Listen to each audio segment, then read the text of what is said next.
You think stretching $1 at the grocery store is hard today? Think again. Our grandparents mastered the art of feeding families for almost nothing with meals that were filling, flavorful, and endlessly creative. Let's dig into 60 cheap meals we stupidly stopped making that could save you money.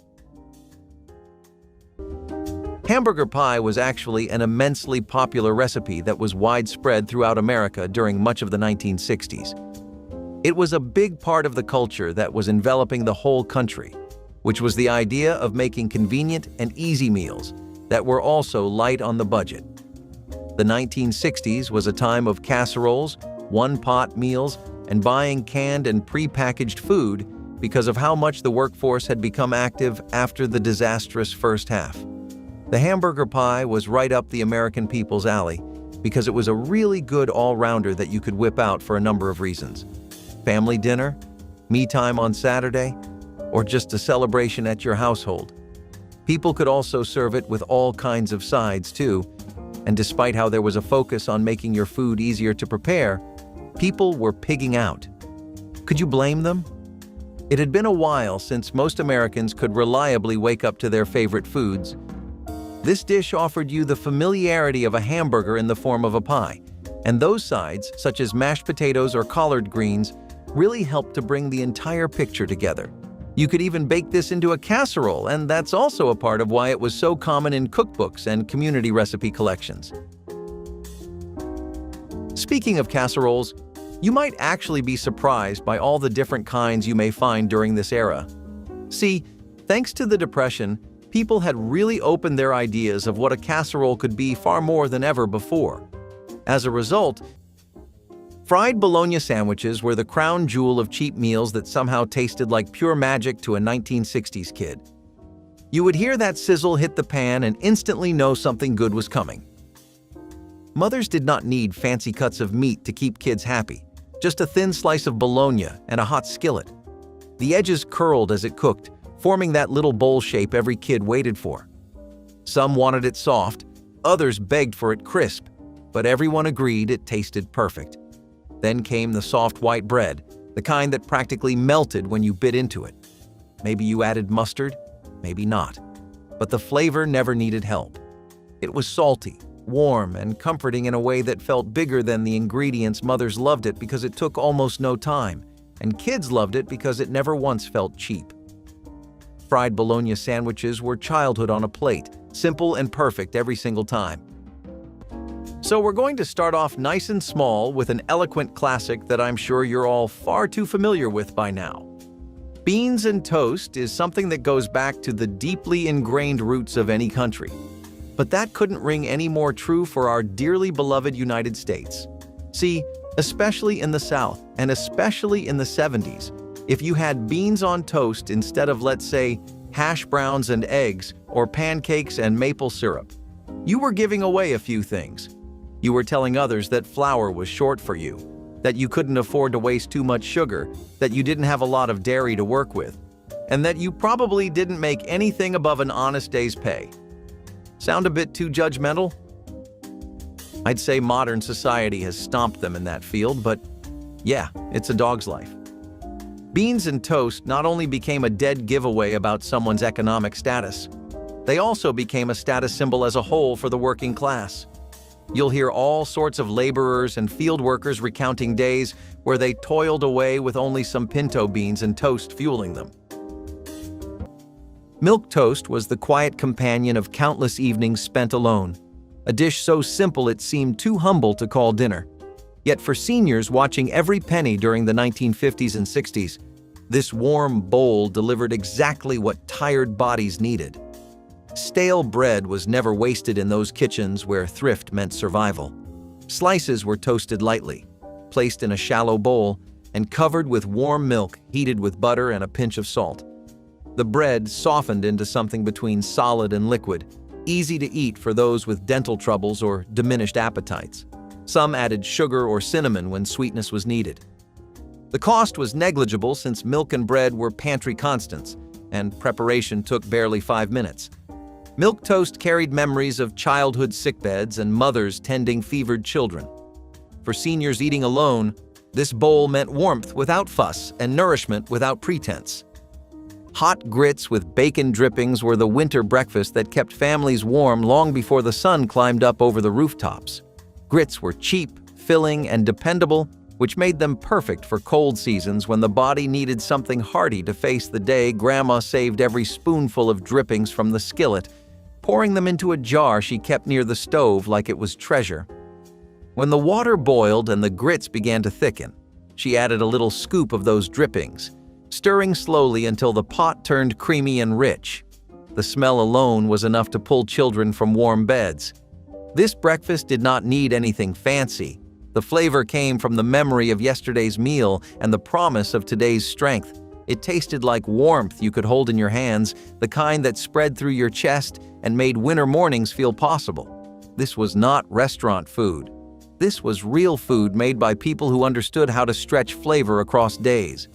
Hot grits with bacon drippings tasted like comfort, resourcefulness, and the quiet determination to start the day with something good.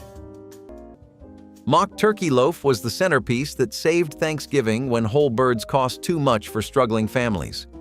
Ground beef mixed with breadcrumbs, onions, celery, and poultry seasoning was shaped into a loaf that looked remarkably like sliced turkey when carved.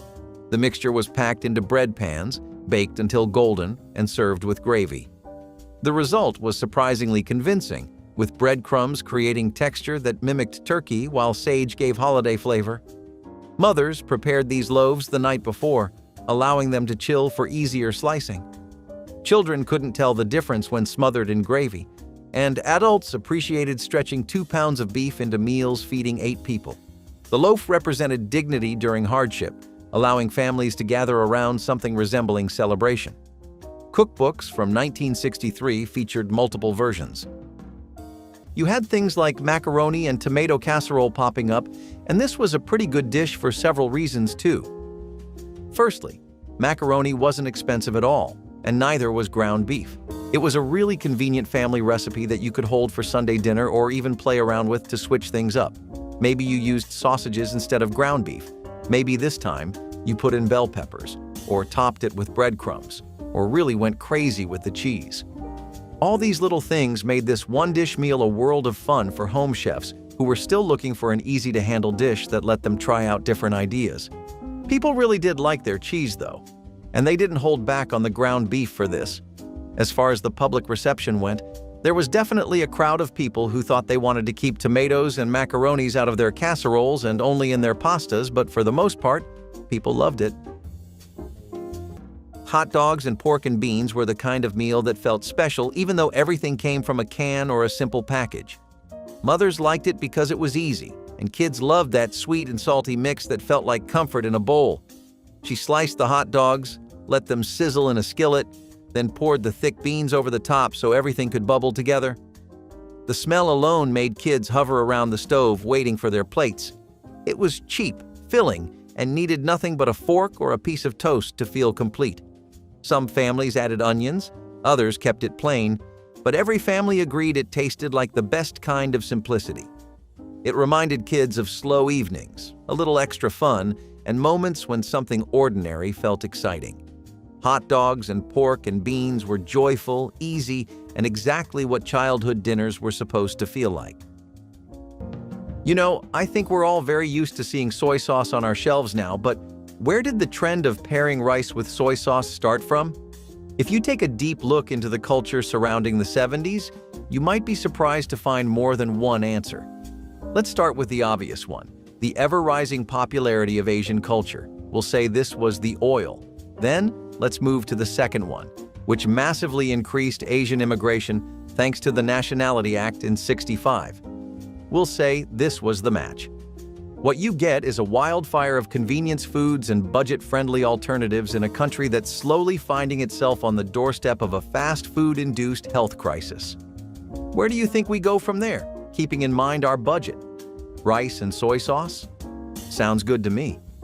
Rice wasn't just something people relied on for food or sustenance, it became a friend in tough times. Despite that attachment to the grain, few people in America knew how to do anything out of the box with it. And when Asian immigrants came along, they didn't just bring their sauces, They brought their skills, and that's why we can make soy sauce 10 different ways today. Creamed eggs on toast transformed breakfast ingredients into satisfying supper that cost almost nothing and came together in under 10 minutes. Seniors who survived the Depression understood that eggs were among the most affordable proteins, stretching further when combined with simple white sauce. The preparation began with melting butter in a saucepan, whisking in flour until smooth, then slowly adding milk while stirring until thickened. Hard-boiled eggs, already prepared and waiting in the refrigerator, were chopped and folded into this creamy base with salt and pepper. The mixture was spooned over buttered toast while still warm. The result was rich, filling, and deceptively elegant for something made from such humble ingredients. This dish fed widows and widowers across America during decades when eating alone meant cooking economically but eating well.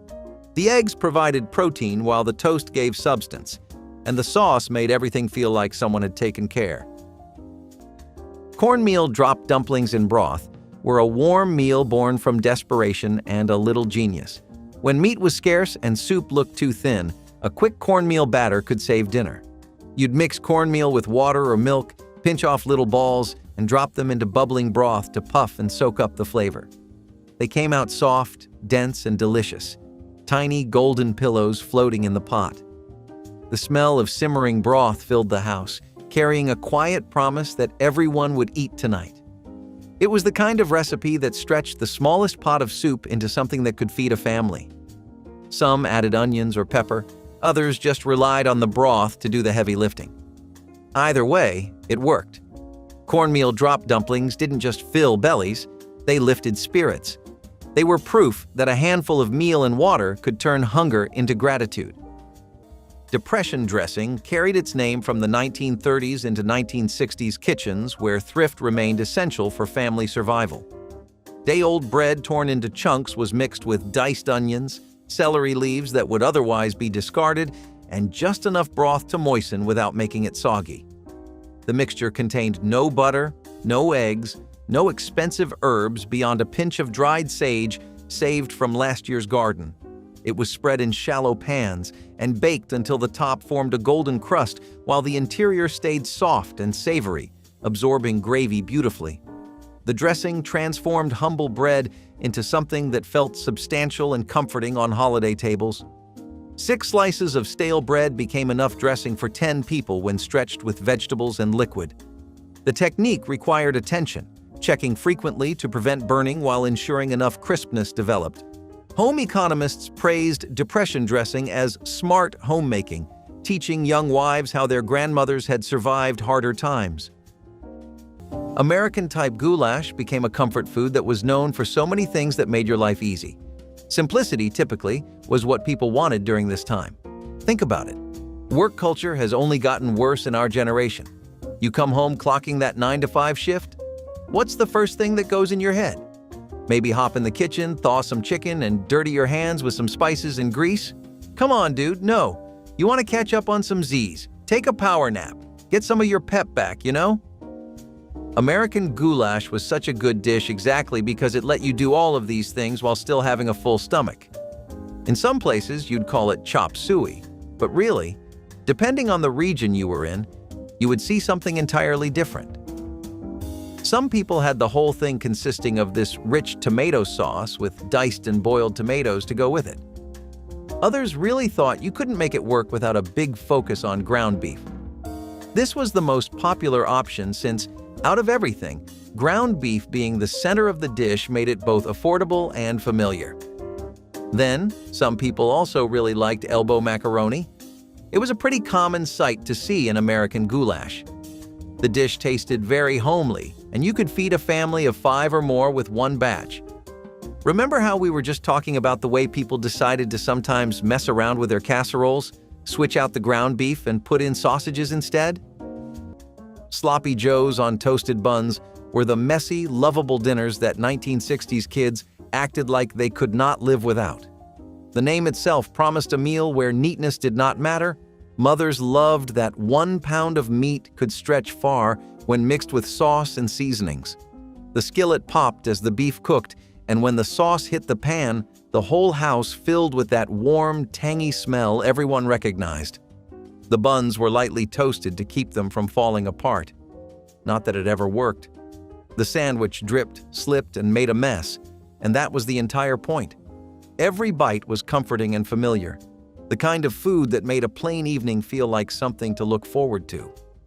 Mothers liked how fast and cheap it was, and kids begged for it because it felt like dinner made just for them.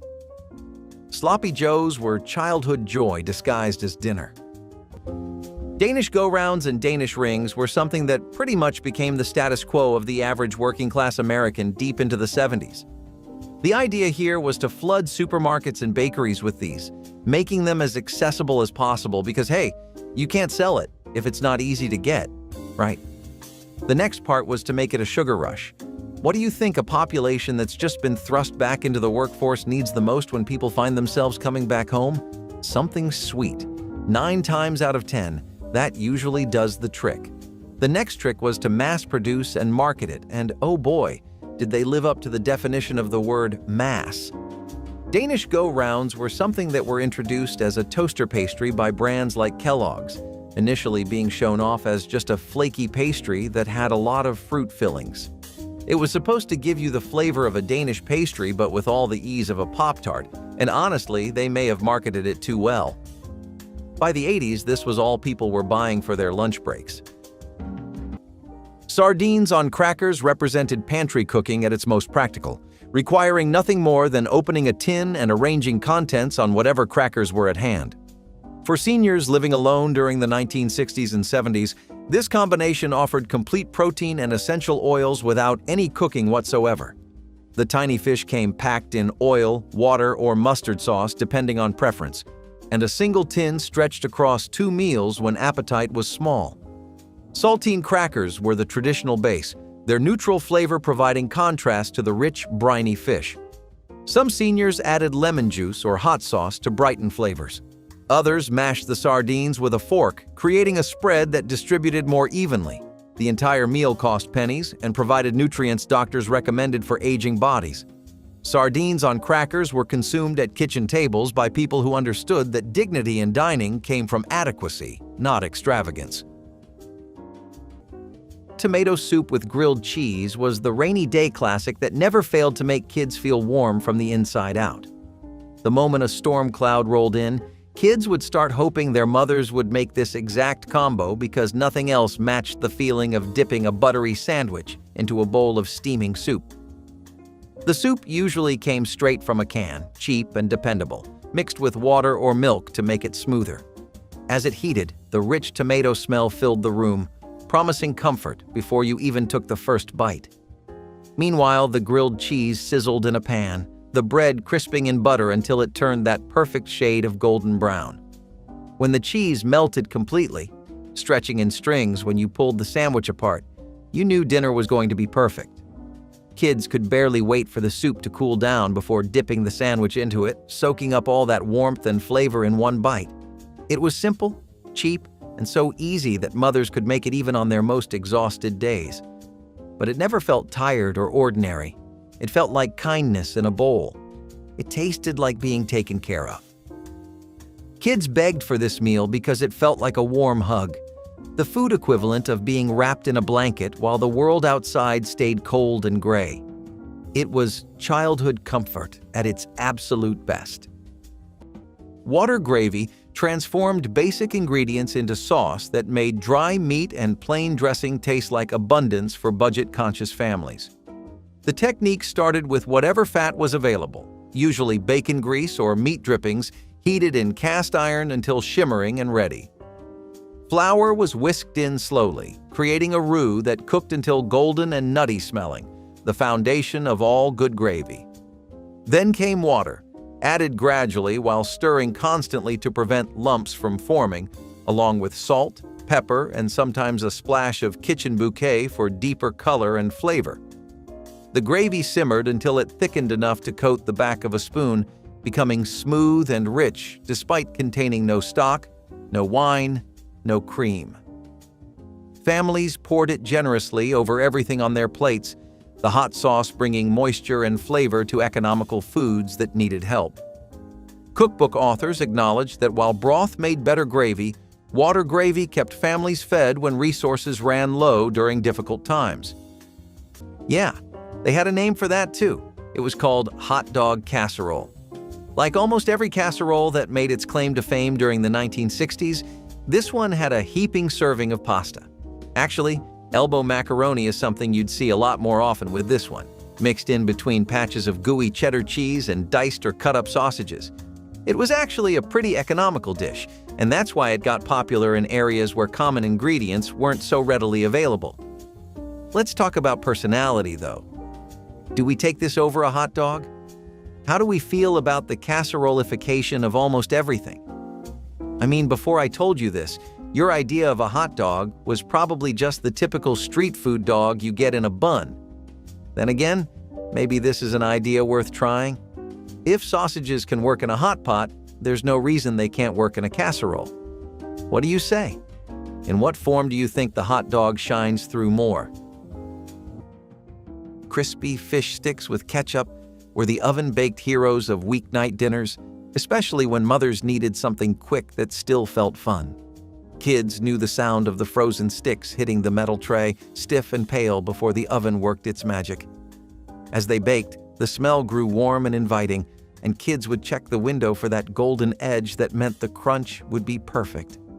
Mothers loved them because they were cheap, easy, and guaranteed to stop complaints. When the tray came out, kids rushed to the table with their plates ready. The first bite always had that satisfying crunch, followed by soft fish inside.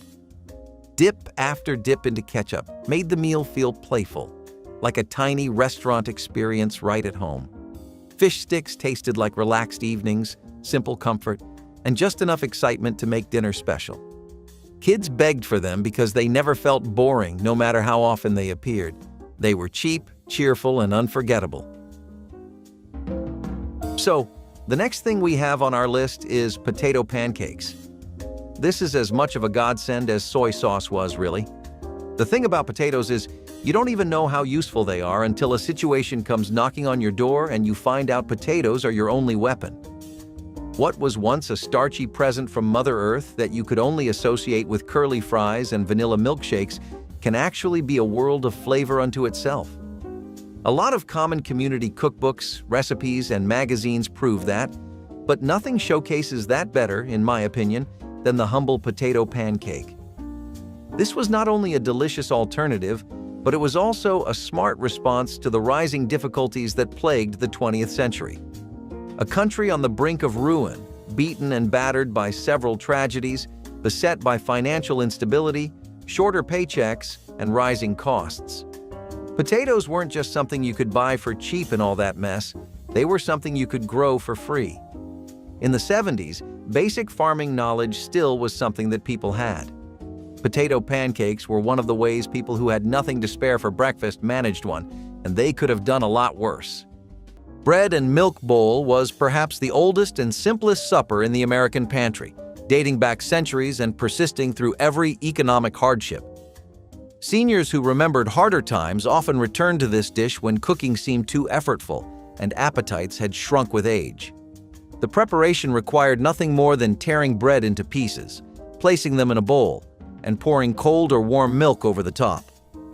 Sugar was sprinkled according to taste, transforming the humble combination into something approaching dessert. Some preferred their bread and milk warm, heating the milk gently before pouring. Others liked it cold, especially during summer months. The bread softened quickly, becoming easy to eat with a spoon, gentle on sensitive stomachs and aging teeth. This was food stripped to its essence. For seniors eating alone, bread and milk represented self-sufficiency and comfort of familiar flavors, asking nothing and giving everything a tired body needed. Spam and eggs were the emergency dinner that never felt like one. Spam was the meat that came in a tiny rectangular can, and once you heard that suction sound as it slid out, you knew what was coming. You sliced it thick or thin, fried it in a pan until it crisped at the edges, and served it alongside scrambled eggs that may or may not have come from a powder. It was salty, greasy, and surprisingly good, if you grew up eating it, that is. Some people looked down on Spam, but when money was tight, Spam was a lifesaver. It had a long shelf life, required no refrigeration, and could be stretched across several meals. It showed up in casseroles, sandwiches, and stews, but next to eggs, it felt like breakfast for dinner, which somehow made everything okay. You would douse it in ketchup or hot sauce, whatever you had, and you would eat it at a small table with mismatched chairs and flickering lights and think, this could be worse, and it often was. Carrot and raisin salad brought color and sweetness to Thanksgiving tables without requiring expensive ingredients or complicated preparation that strained budgets. Carrots were peeled and grated by hand using box graters, creating thin shreds that mixed easily with plump raisins that had been soaked briefly in warm water to soften them. The dressing was simply mayonnaise, thinned with a little vinegar and sugar, coating the carrots until they glistened orange and inviting in serving bowls. Some cooks added shredded cabbage to stretch the salad further, while others included chopped celery for additional crunch and volume. The result was sweet, tangy, and refreshing, providing textural contrast to heavier holiday foods while adding vitamins that struggling families needed. Children particularly loved this salad because the raisins offered little bursts of candy-like sweetness hidden among the vegetables. A pound of carrots and small box of raisins created enough salad for 12 people. Now, the macaroni mass movement has also spread to other dishes and facets of American culture, like our dear old chili. Chili with pasta is something you'd see all over the 20th century, but the chili macaroni fusion had not happened properly until the middle of the 20th century. It was actually thanks to all the economic struggle that was going on at the time that people decided to work with a dish that could be adapted with macaroni like this. Since macaroni itself was extremely filling but not too strong in the taste department, and since chili had nothing to offer you but flavor and wasn't really that filling, the mix was obvious. Both the dishes had a mutually beneficial relationship to gain from working with each other, and Americans are nothing if not people who have a keen nose for opportunity, especially with food. Thanks to that, the Chili Mac combo became a massive hit throughout working-class homes across the United States. This was seen as a wonderful one-dish meal that could tend to almost every need you had while still being superbly easy to make. Macaroni with butter and cheese powder was one of the most requested comfort meals of the entire decade. A dish that took almost no time to make but somehow lived rent-free in the memories of every child who grew up in the 1960s. It started with a simple pot of boiling water and a box that promised creamy, cheesy goodness without costing very much at all. Those little elbow noodles dropped into the water like tiny soldiers, rising and sinking while kids watched the steam swirl around the kitchen.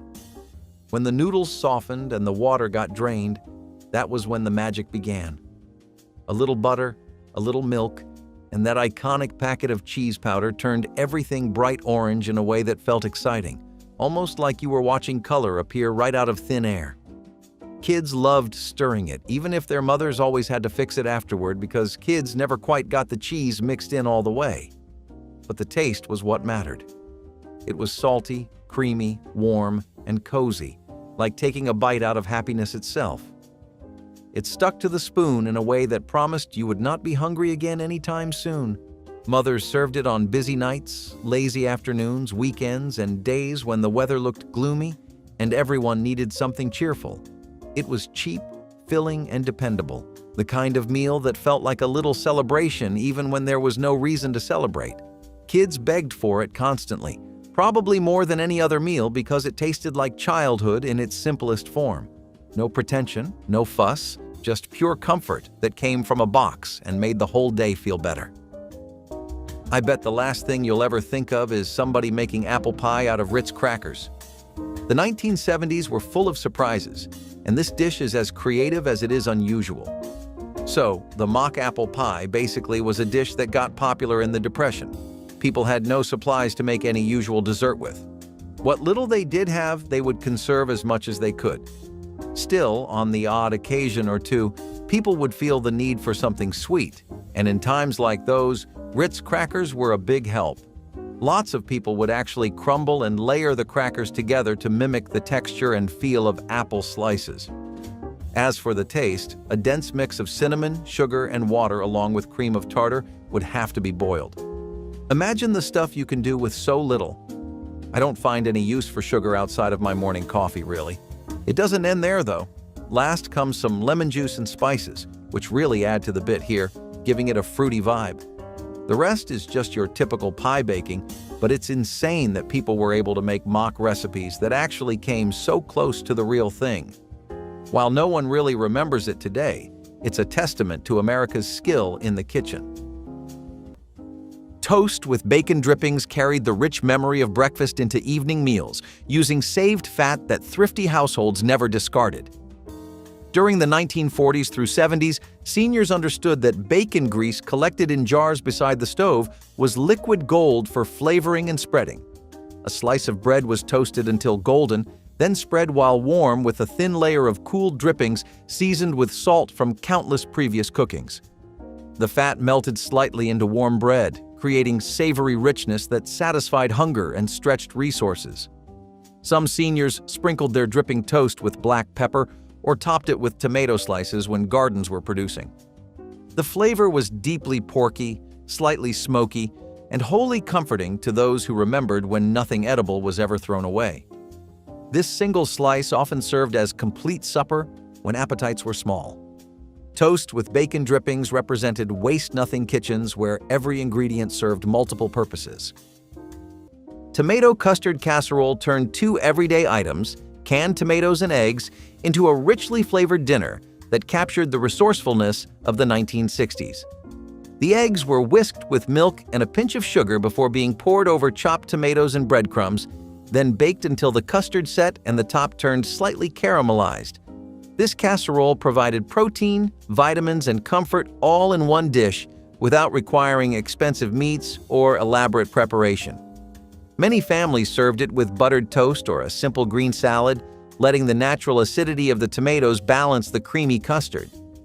The recipe became a reliable weeknight option because it used inexpensive pantry staples that were always on hand. Its smooth texture and gentle sweetness made it appealing to children, while adults appreciated the subtle complexity that developed as the tomatoes baked. This unassuming casserole is a testament to how mid-century cooks could transform basic ingredients into something hearty, nourishing, and surprisingly elegant with little more than patience and a hot oven. Pumpkin soup from canned pumpkin gave families an elegant first course that cost almost nothing, yet impressed guests with its golden color and smooth, velvety texture.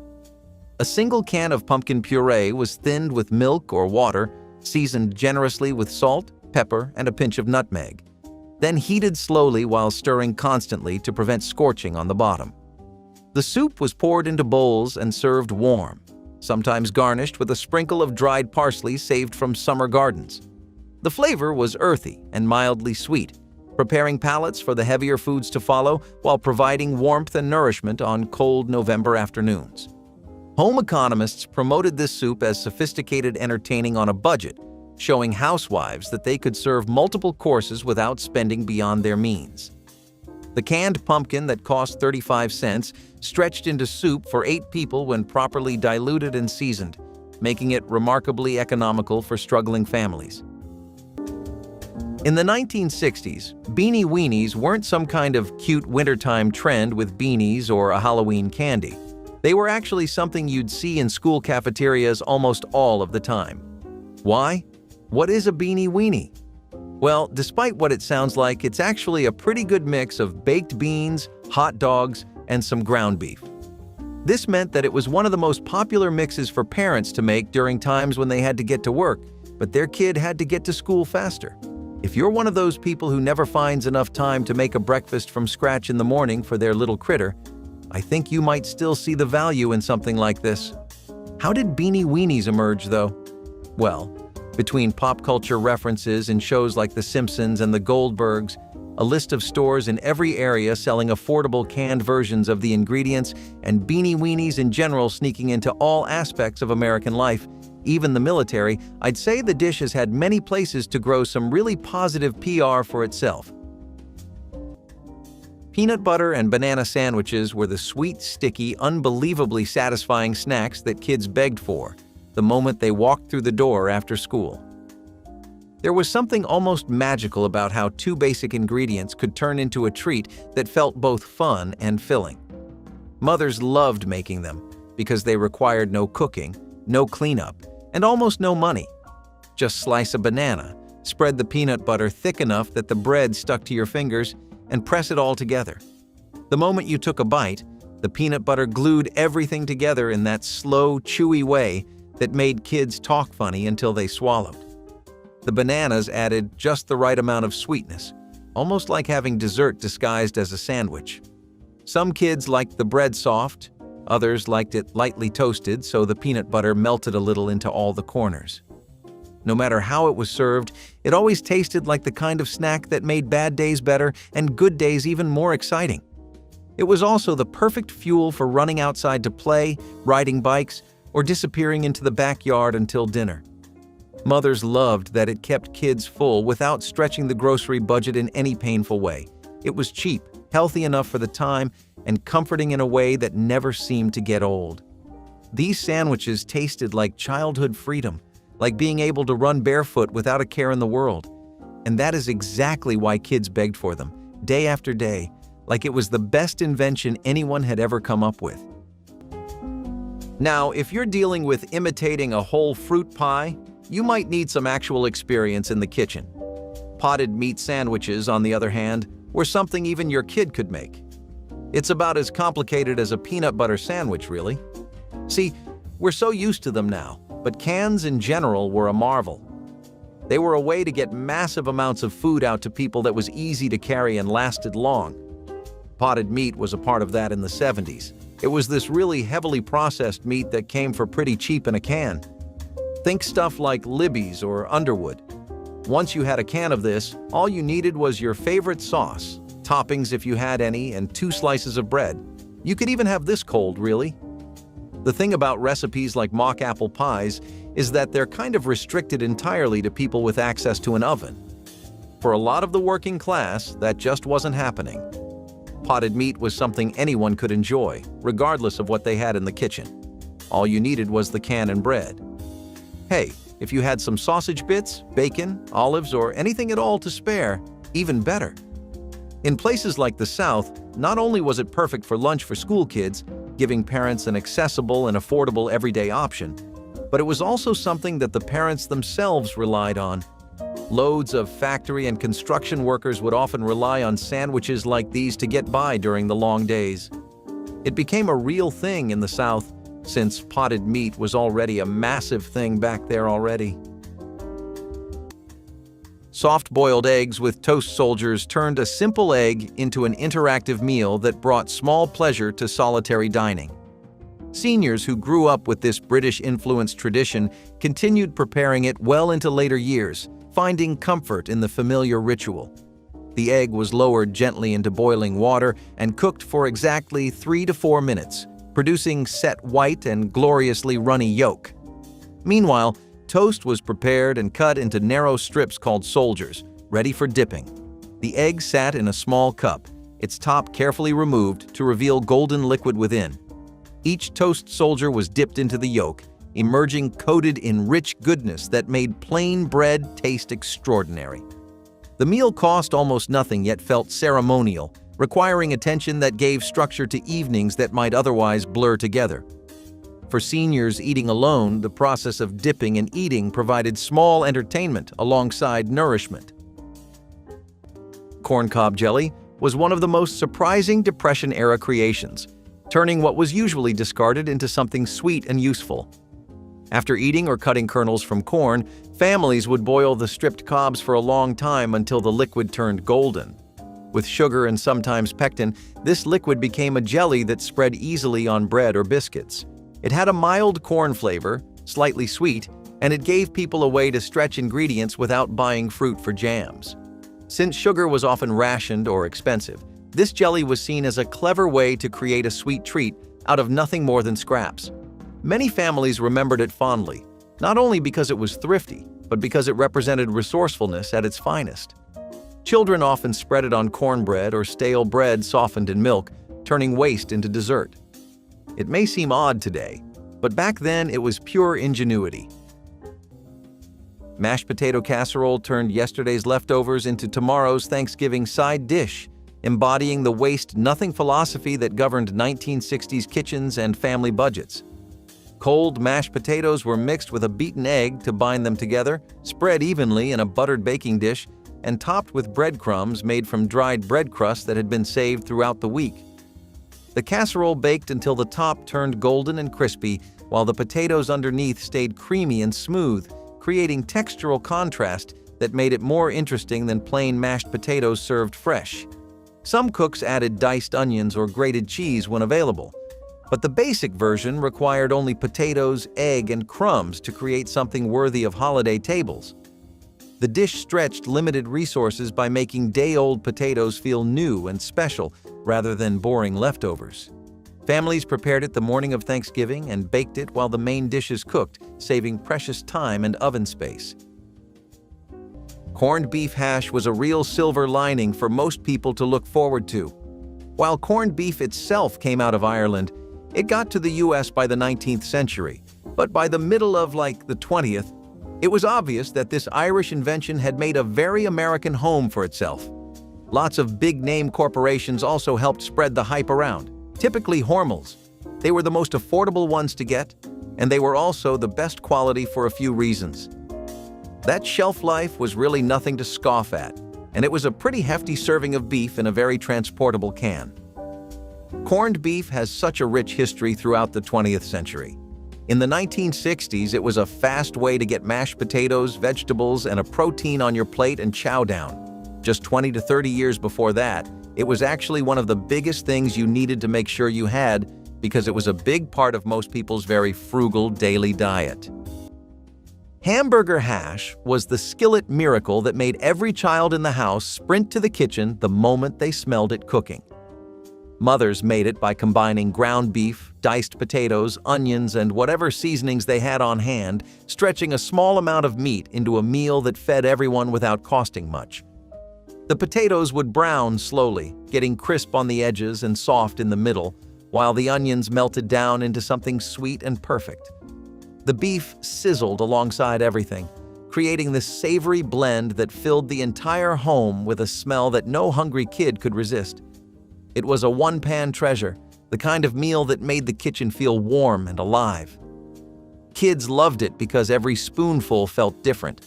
Some bites more potato, some more meat, some deliciously heavy on onion. It was the kind of dish you could pile high on a plate and still go back for seconds, even thirds if you were lucky. Mothers liked that it stretched ingredients, saved money, and kept stomachs full for hours.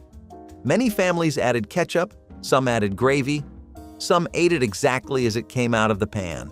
There was no wrong way to enjoy hamburger hash. It was cozy, hearty, and the definition of comfort food long before that phrase became trendy. Kids begged for it because it tasted like home in the most uncomplicated way possible, like the kind of dinner that made the whole family sit together without any fuss. It was simple, cheap, and unforgettable, which is exactly why it became a quiet legend in so many 1960s homes. Hamburger gravy was an affordable way to make a makeshift sandwich for yourself and throw in some cheap protein on the side too. First, you had to brown the beef in a skillet, and people would often throw in whatever vegetables they had in order to spice up the flavor here. Next, a roux was necessary. So this one was actually something people made by adding flour to the beef drippings. But if you try this recipe today, you'll find yourself surprised at just how good and easy it is. Whether it was school luchas or taking a bulks to work so that you don't have to spend extra on food, hamburger gravy was a massive godsend for a lot of people. So a lot of people back then relied on all sorts of spreads to pass mealtime and hopefully not go home or go to sleep hungry. Among those, we had Kugel. This peanut butter sandwich spread was first invented and introduced by Kraft in 1971, and man, ever since then, it's been hard to find a replacement peanut butter that's as practical as this one. However, here, Kugel has a catch. I may have made it seem like being a peanut butter spread is all this thing has going for it, but that couldn't be further from the truth. See, it had flavors like cinnamon, banana, vanilla, and chocolate too. The whole thing was really geared towards kids, and I mean, That doesn't mean adults couldn't enjoy it. They definitely did it. Those commercials and the marketing were always geared towards children. But hey, that's what people say about cup noodles. And I think my inner child could use a kugel sandwich today.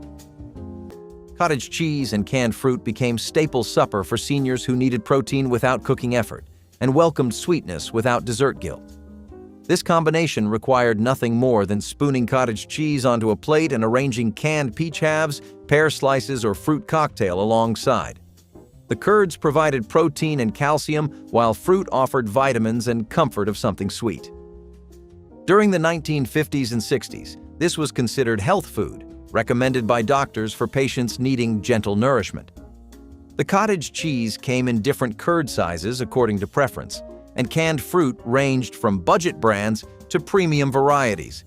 Some seniors added cinnamon or honey when company feelings struck. The cost remained minimal, since both ingredients kept well and stretched across multiple meals. Cottage cheese and canned fruit represented the intersection of economy and nutrition that practical seniors navigated daily, providing satisfaction without demanding time or energy. Cane syrup ginger cookies were the winter sweets born from necessity, shaped by families who could not afford refined sugar but still wanted something warm and comforting. Cane syrup was cheaper, accessible, and kept well through the cold months, making it a trusted companion in countless kitchens. Grandma mixed it with flour, fat, and ground ginger, creating a soft dough that smelled like holiday spice even on ordinary afternoons.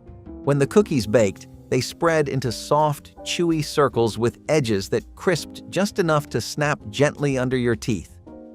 The flavor was deep, warm, and earthy, the kind of sweetness that lingered rather than shouted. Families cherished these cookies because they brought joy without requiring ingredients that winter budgets could not handle. They tasted like generosity in lean times, a reminder that sweetness did not need to be extravagant to matter. Cane syrup ginger cookies were humble but powerful, a dessert that made cold days feel kinder. Green bean vinaigrette replaced expensive green bean casserole on budget-conscious Thanksgiving tables, using simple garden vegetables and pantry staples instead of costly cream and canned soup that strained budgets. Fresh or canned green beans were drained thoroughly and arranged attractively in serving dishes, then dressed generously with a mixture of vinegar, sugar, and salad oil, whisked together with salt and pepper until well blended. Thinly sliced onions were scattered over the top, their sharp flavor mellowing slightly in the acidic dressing as it sat. The result was bright, tangy, and refreshing, cutting through the richness of heavier holiday foods while providing vegetables that families needed for balanced nutrition. The dish could be served cold or at room temperature, eliminating the need for precious oven space or last-minute preparation during the busy holiday cooking rush. A pound of beans dressed with a quarter cup of vinaigrette fed 8 to 10 people as a substantial side dish. We've taken a lot from our European neighbors over the years. Cabbage rolls were just another thing that we adopted from places far beyond American soil or shores. Once you try them, they're actually significantly better than most people give them credit for. Cabbage rolls used to be known by all kinds of names in different countries. It was typical to make it with a combination of beef and pork, and then mix in buckwheat or rice. People also put in fresh mushrooms or some fruits, and you might be thinking, okay, but where's the cabbage roll part? All of this was centered around the cabbage. You wouldn't get big, generous servings of all these sides. They were just there in the roll to make the cabbage better and to fill out the meal a bit more. Think of it like a taco, you know? The cabbage roll was a big part of the World War II era diet that most people had grown accustomed to, and that's maybe why some people nostalgically still ate this. Tomato soup with grilled cheese was the rainy day classic that never failed to make kids feel warm from the inside out. The moment a storm cloud rolled in, kids would start hoping their mothers would make this exact combo because nothing else matched the feeling of dipping a buttery sandwich into a bowl of steaming soup. The soup usually came straight from a can, cheap and dependable, mixed with water or milk to make it smoother. As it heated, the rich tomato smell filled the room, promising comfort before you even took the first bite. Meanwhile, the grilled cheese sizzled in a pan, the bread crisping in butter until it turned that perfect shade of golden brown. When the cheese melted completely, stretching in strings when you pulled the sandwich apart. You knew dinner was going to be perfect. Kids could barely wait for the soup to cool down before dipping the sandwich into it, soaking up all that warmth and flavor in one bite. It was simple, cheap, and so easy that mothers could make it even on their most exhausted days. But it never felt tired or ordinary. It felt like kindness in a bowl. It tasted like being taken care of. Kids begged for this meal because it felt like a warm hug, the food equivalent of being wrapped in a blanket while the world outside stayed cold and gray. It was childhood comfort at its absolute best. So, the next thing we have on the list is Hunt's Snack Pack Pudding. This was something that people came up with in the 1960s, and slowly it became a staple of lunchboxes for kids who were born into working-class families. Most construction and factory jobs paid enough to keep the lights on, but beyond that, you couldn't really expect anything extravagant. Working-class homes back then didn't have any kind of refrigeration, and the ones that were living away from urban centers and hubs like New York had it even rough. At least those people had everything they needed a few streets away from them. In times like those, snack pack puddings were divine intervention, or they may as well have been.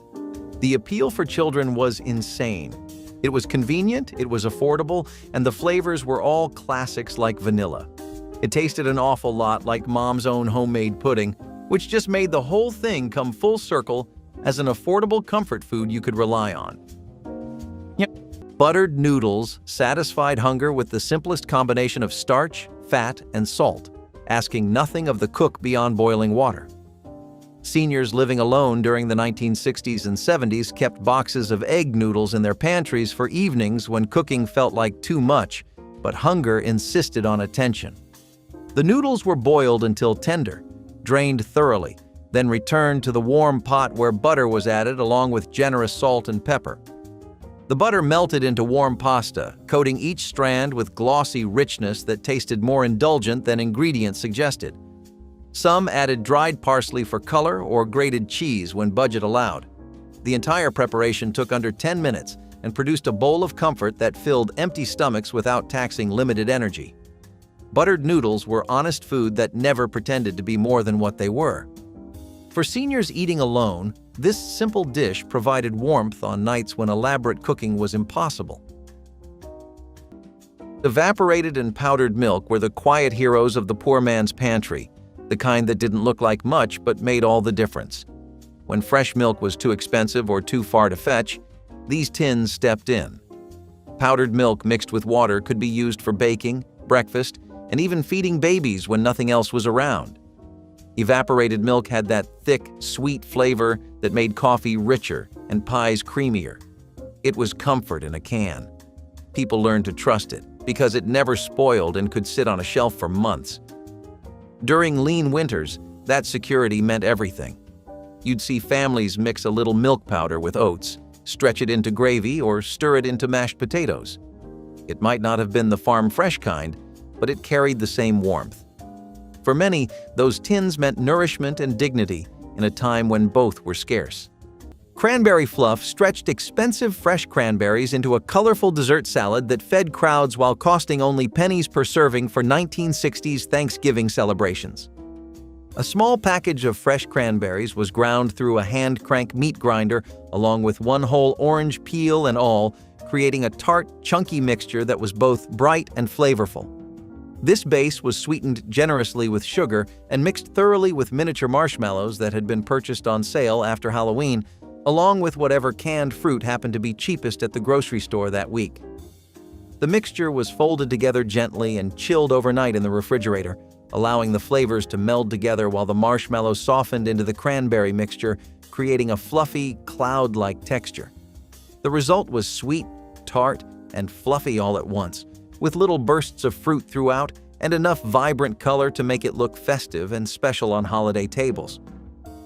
If we go back just a bit before the war and right towards the start and middle of the Depression, you'll find that chipped beef on toast was actually one of the most common things to eat, especially across working class and rural households. There were people who had their own farms and space to grow and raise their own cattle. They would often enjoy the best versions of these. Then the rest of the population would usually be working on much tougher and cheaper cuts of meat from unwanted parts of the animals, like the back or the shoulder.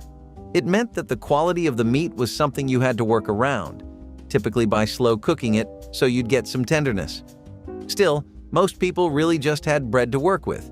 The bread was also very prone to going stale, and the beef wasn't something you could use in decent or large amounts just because you were having a bad day.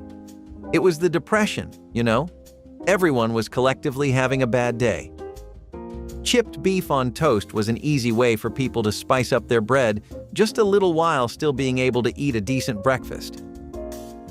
Slum baked beans on toast were the sweet and savory treat that 1960s kids loved far more than anyone would expect from something so modest. The beans came from a can, thick and glossy, smelling like brown sugar and slow cooking. Even though they had been made in a factory, mothers heated them in a pot until they bubbled softly, creating a scent that made hungry kids rush into the kitchen. While the beans warmed up, the bread went into the toaster, and that crispy foundation was what made the whole thing feel special. Once the toast popped, mothers would spoon the beans on top until the entire surface was covered, letting the sauce drip over the sides. Kids dug in immediately, often burning their tongues because they were too impatient to wait. The contrast of crunchy toast and soft beans made every bite feel exciting, and the sweetness in the sauce made it taste almost like a dessert pretending to be dinner. It was cheap, quick, and undeniably comforting. Mothers relied on it during tight weeks when money was short and time was even shorter. Kids begged for it not because it was fancy, but because it was dependable, delicious, and somehow always tasted better at night when the whole house felt quiet. It was one of those meals that did not try to impress anyone, and yet it impressed kids every single time. Country Captain was a dish that came right out of the South of America in the 1970s. In specific, I'm referring to Savannah and Charleston. It didn't stay in either of its hometowns, though, because soon this curry was going to take the entire South and nation by storm. It wasn't common to have subcontinental food and concepts yet, really. I mean, we had shawarmas, delis, and the odd dish that went naan, but it wasn't anywhere near to being an everyday fact of life like it is today, or even just a national interest. This tomato-based curry sauce proved that making a curry doesn't have to be a hard endeavor, just an incredibly tasty dinner. The advent of canned tomatoes is what I think really helped here. People had the rest laying around. All you needed were warm spices, onions, bell peppers, and some curry powder. But it was the canned tomatoes that were the star of the show. Country Captain doesn't just have a history with families who are down on their luck, it's also something commonly served in mess halls for the military. It's been overtaken by 100 different curries today, but no one can forget the times when the Country Captain used to be a name you got happy to hear. Stewed tomatoes on toast brought garden flavor to supper tables using canned tomatoes that cost pennies and required almost no preparation. Seniors who had canned their own tomatoes during summer or purchased store brands during lean times understood this humble ingredient's versatility. The tomatoes were heated in a small saucepan with butter, salt, sugar, and sometimes torn bread pieces that thickened the liquid into something approaching sauce. This warm mixture was spooned over buttered toast that soaked up the juices gratefully. The combination provided vitamins, fiber, and comfort of something warm and savory. Some seniors added black pepper or Worcestershire sauce to deepen flavors. Others kept things simple, letting tomatoes speak for themselves. The dish appeared on tables across America during decades when making do meant making delicious from almost nothing. Stewed tomatoes on toast proved that a can of tomatoes and bread slice could become something worth sitting down to eat properly. Instant coffee meat rub was one of those oddball ideas that somehow worked. You'd mix instant coffee crystals with sugar, salt, and a pinch of flour, rub it on cheap cuts of meat, and throw it in the oven or pan. The coffee acted like a smoky glaze, turning the outside dark and caramelized while hiding the fact that the meat was tough as rubber. It was a poor man's barbecue, full of flavor and pride. Families used it for pork, chicken, or whatever protein happened to be on sale. The smell filled the house like something from a steakhouse, and everyone gathered around pretending it was a special occasion. Even if the meat was chewy, no one complained. The magic of that bittersweet crust fooled everyone into believing it was better than it was. It was one of those small miracles from a time when making dinner meant making do. Biscuit rolls replaced expensive yeast rolls on Thanksgiving tables, using quick biscuit dough shaped into elegant crescents that looked festive and special despite costing almost nothing to prepare. Flour, baking powder, salt, and lard were cut together with a pastry blender until the mixture resembled coarse crumbs. Then just enough milk was added to form soft dough that could be rolled out thin on floured kitchen counters. The dough was cut carefully into triangles, rolled up tightly from the wide end toward the point, and curved gently into crescent shapes before being placed on baking sheets and baked until golden brown and puffed. The rolls emerged from the oven hot and flaky, their buttery layers pulling apart easily when broken open at the table, steam rising from the soft interior. Families brushed them immediately with melted margarine while still warm, creating an attractive shine and adding richness that made them look more expensive than they actually were. Gullion stew is an American dish that became known for how easy it was to prepare. I mean, seriously, you think of stews, and your mind immediately goes to all the hard work and blood and sweat that goes into making a proper one, especially if you're cooking for a decently sized group. Some of these stews could get real costly too, but not slumgullion, no. This dish was a comfort food recipe that had been twisted, diluted, and transformed in so many ways across the decades, but still always managed to retain what made it work. That's very rare for most recipes, as they often lose their original essence in translation from one era to another. A slumgullion stew typically looks like lots of beef, macaroni, greens like canned tomatoes, corn, and beans. And they would also throw in chili beans and vegetable soups to add to the broth. By the 1960s, suburban living had become the norm, and a family diner was what most people were buying their groceries for. Slumgullion stew was a mouthful to eat and say, so it worked really well. Hot dog boats with melted cheese were the kind of fun, silly, absolutely irresistible meal that made every child feel like dinner had suddenly become a party.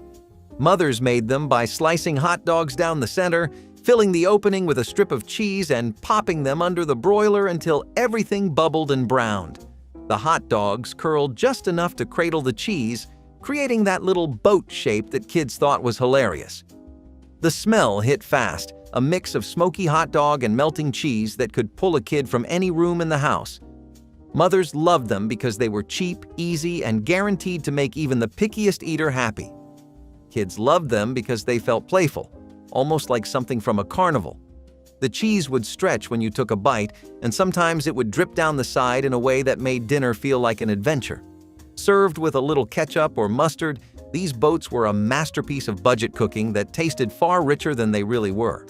Kids begged for them constantly because they made dinner fun, filling, and unforgettable. They were one of those meals that captured exactly what it felt like to grow up in the 1960s. Simple joys, simple ingredients, and memories that last a lifetime. Where do we really start with canned ravioli? The traditional stuff was a no-go for people for the longest of times because there was just a skill barrier and flour wasn't available to anyone, certainly not most of the country. That's just how the Depression era was. A lot of the country was living well below their usual financial capacities. In times like that, even among canned food, ravioli stood out. Part of that was because Chef Boyardee, the company behind it, made such a good version. It even had a kid-friendly appeal, which goes a pretty long way. America in the 1970s was very pro-kids, all unplanned, mind you. Here, you would just throw in bits of meat filled into the pasta in a tomato sauce, and the rest was just a matter of heating it. You could eat it cold, you could also eat it with stale bread, something most people did so that the bread wouldn't go to waste, and that the meal would become a bit more filling. Really though, taking out the skill factor from this is what made it the national staple it is today. Once you make something accessible enough for everyone, it becomes something everyone sees a point in buying. I don't know about you, but I know I've had my fair share of pennies on some canned ravioli. Welsh Rarebit in its quick version brought pub-style comfort to kitchen tables, requiring only cheese, milk, and toast to create something surprisingly sophisticated. Seniors who remembered this dish from earlier decades simplified the traditional recipe into something achievable in under 10 minutes. Sharp cheddar was grated and melted slowly in a small saucepan with a splash of milk, dash of Worcestershire sauce, and sometimes pinch of dry mustard. The mixture was stirred until smooth, then spooned generously over toast placed on a plate. The cheese sauce pooled around bread, creating a dish part soup and part sandwich, eaten with knife and fork. The flavors were bold and savory, the texture rich and comforting. For seniors eating alone, Welsh rarebit felt like treating yourself to something special without leaving home or spending much money. This dish transformed ordinary pantry ingredients into something that tasted like care and intention. Mashed potatoes with hamburger gravy were the comforting, savory meal that made kids race to the table before the pot even left the stove. Mothers browned small amounts of ground meat, then stretched every drop of drippings into a rich gravy with flour, water, and simple seasoning. Poured over a mound of fluffy potatoes, the gravy turned an inexpensive side into a full meal. Kids loved how the potatoes soaked up the sauce, every bite warm and satisfying. It felt indulgent without being complicated or costly. Mothers appreciated how far a single pound of meat could go when used this way, feeding several people with ease. Kids begged for it because it tasted like the kind of comfort only home could offer. Mashed potatoes with hamburger gravy were proof that thrift could still taste like abundance. Sweet potato pudding transformed the year's cheapest and most abundant vegetable into Thanksgiving dessert that satisfied sweet cravings without requiring expensive sugar or fancy ingredients that strained family budgets. Boiled sweet potatoes were mashed until completely smooth and mixed thoroughly with beaten eggs. A small amount of sugar or molasses for sweetness, ground cinnamon for warmth, and enough milk to create a pudding consistency that would set properly when baked. The mixture was poured carefully into buttered baking dishes and baked in moderate ovens until set firm and lightly browned on top, filling kitchens throughout the neighborhood with the spicy sweetness of cinnamon and caramelizing sugars. The pudding could be served warm, straight from the oven, or cooled and served cold the next day, either plain or topped with a small dollop of whipped cream if the budget allowed such luxury. Sweet potatoes cost only pennies per pound in the 1960s markets. Potato pancakes are a lot more cultural than you think. They're deeply rooted in European Jewish traditions, and even in American Jewish communities, you always find this in someone's fridge. They have some pretty strong links to the cuisine, but despite that, the 20th century was a time when America really became known for being a melting pot of different cultures. Before that, you could say that each place had its own identity, each state its own little corner of Uncle Sam's backyard. But now, it really is all one big pot. In the United States, they're typically something most people link together with Hanukkah, but they're also a really big comfort food outside of that too. There's some practical history and some cultural Jewish history to this. So, practically speaking, during the Depression and wartime, people almost exclusively lived off of potatoes. Potato skins, potato soup, potato pancakes. I mean, it was one of the cheapest and easiest ways to get a pancake during then. From there on, it took off so well that most people just kept making them even after the dust settled. It was a pretty endearing exchange of traditions from one community to another. And to be honest, I think I like potato pancakes more than the original. What about you? Would you ever try a starchy variant of a typical American breakfast? Or are you booking it straight to IHOP? Cornbread and honey was one of those simple comforts that made every 1960s kid feel like they were getting away with something sweet before dinner. Mothers made cornbread from the cheapest ingredients you could find in any pantry. A little flour, a little cornmeal, a little milk, and maybe an egg if the week had been kind. The batter came together quickly, but the moment it hit the oven, the whole house transformed. That warm, buttery smell drifted through every room, telling kids exactly what was coming without a single word being spoken. When the cornbread came out, golden and steaming, it felt like a gift. Mothers sliced it into thick squares, the kind that crumbled just a little at the edges, and handed it out while it was still warm enough to melt anything that touched it. Then came the honey, drizzled or poured, depending on how generous she felt that day. The honey seeped into all the little cracks, turning a humble piece of bread into something rich and sticky and perfect. Kids loved how the sweetness balanced the savory corn flavor, creating a dessert that was not technically a dessert but felt exactly like one. It was cheap, filling, and made from ingredients almost every family always had on hand.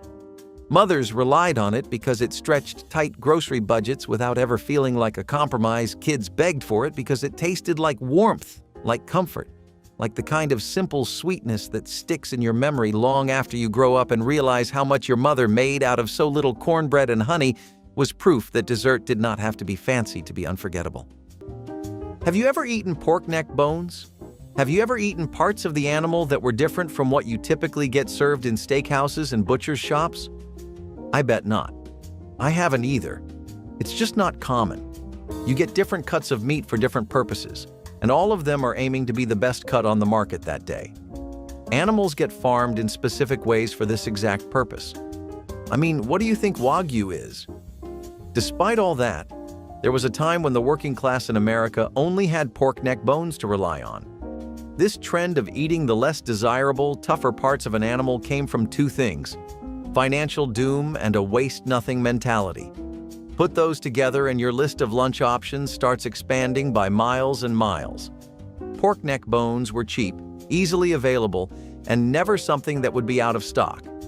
It was also something that cattle-raising families were used to already, but the rest of the country caught on quick with their pork neck bone broths and stews. Peanut butter on crackers provided complete protein and staying power without requiring a single pot or pan. Seniors living on fixed incomes during the 1960s and 70s kept jars of peanut butter in their pantries as insurance against hunger. Saltines, graham crackers, or Ritz crackers served as the canvas for this thick, sticky spread that required some effort to eat, but rewarded patience with satisfaction. The peanut butter could be spread thin for economy, or thick for indulgence depending on the day's mood and the jar's remaining contents. Some seniors drizzled honey over their peanut butter crackers, or added sliced banana when fruit was available. The combination of fat, protein, and carbohydrate kept blood sugar stable through long evenings.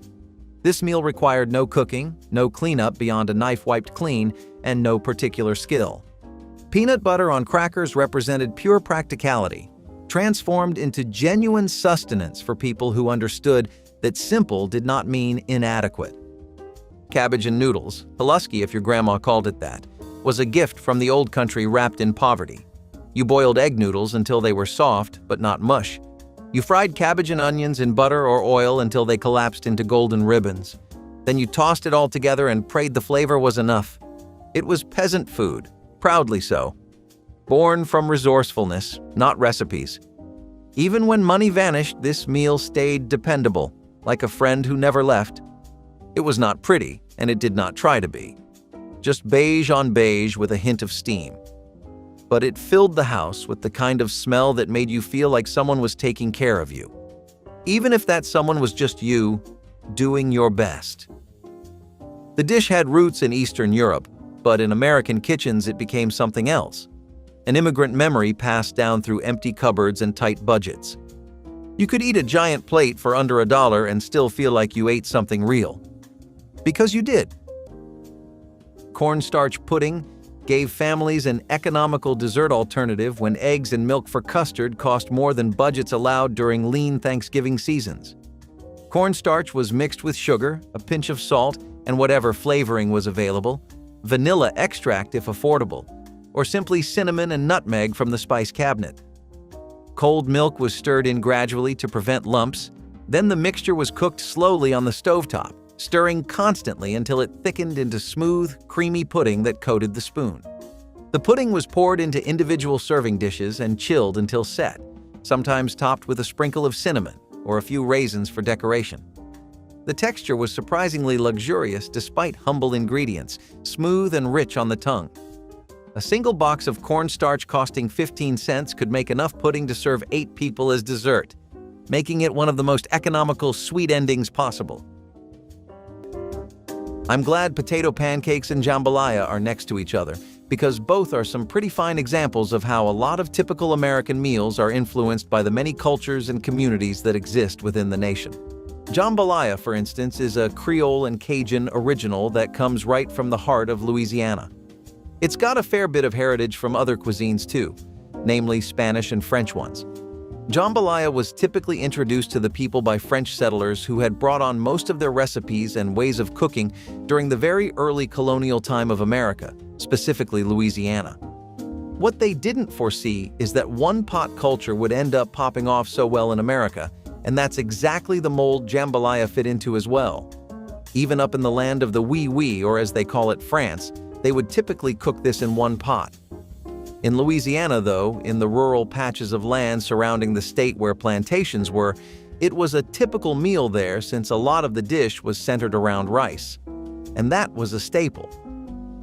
In the 1960s, Southern cuisine, especially out of places like Louisiana, had really stretched out to other parts of the country. All of this note-taking from other people's books has a reason, by the way, and I'll get into that later. Spaghetti with butter and Parmesan shake was one of the easiest, cheapest, and most beloved meals a mother could make in the 1960s, which is exactly why kids asked for it constantly. It started with a pot of pasta boiling on the stove, the steam fogging up the kitchen windows as the noodles softened.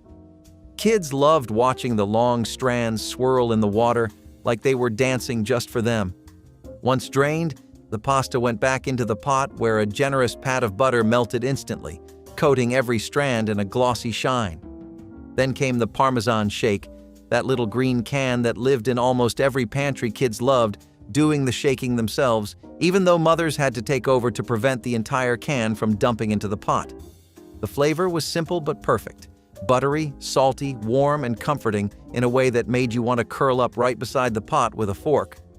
Mothers appreciated it because it cost almost nothing and took barely any time. But kids appreciated it because it felt like the kind of meal that understood them. It was soft, easy to eat, and satisfying in a way nothing else quite managed. It tasted like after-school hunger being solved in minutes. It tasted like staying up a little later than normal. It tasted like childhood in a bowl. Kids begged for this dish because it never disappointed, never felt boring, and always made everything better, even on the days that felt long and gray. Spaghetti with butter and Parmesan shake was proof that comfort did not require complicated recipes. It only required heart. I don't need to tell you about grits with cheese. We all know about grits with cheese. What you may not know is that this pretty much used to be the lifeblood of so many folks back in the deepest pits of the 70s. See, the highs of the 70s are definitely something to look back on fondly, even reminisce about. A cultural revamp. New artists are pushing boundaries in music, advancements in tech and infrastructure that were slowly changing life in general. The internet wasn't that far away either. What people don't talk about is that on the flip side of this, there were families that were living off of just grits, and if they could spare some, cheese. The cheddar was one of the most common ingredients to put in grits.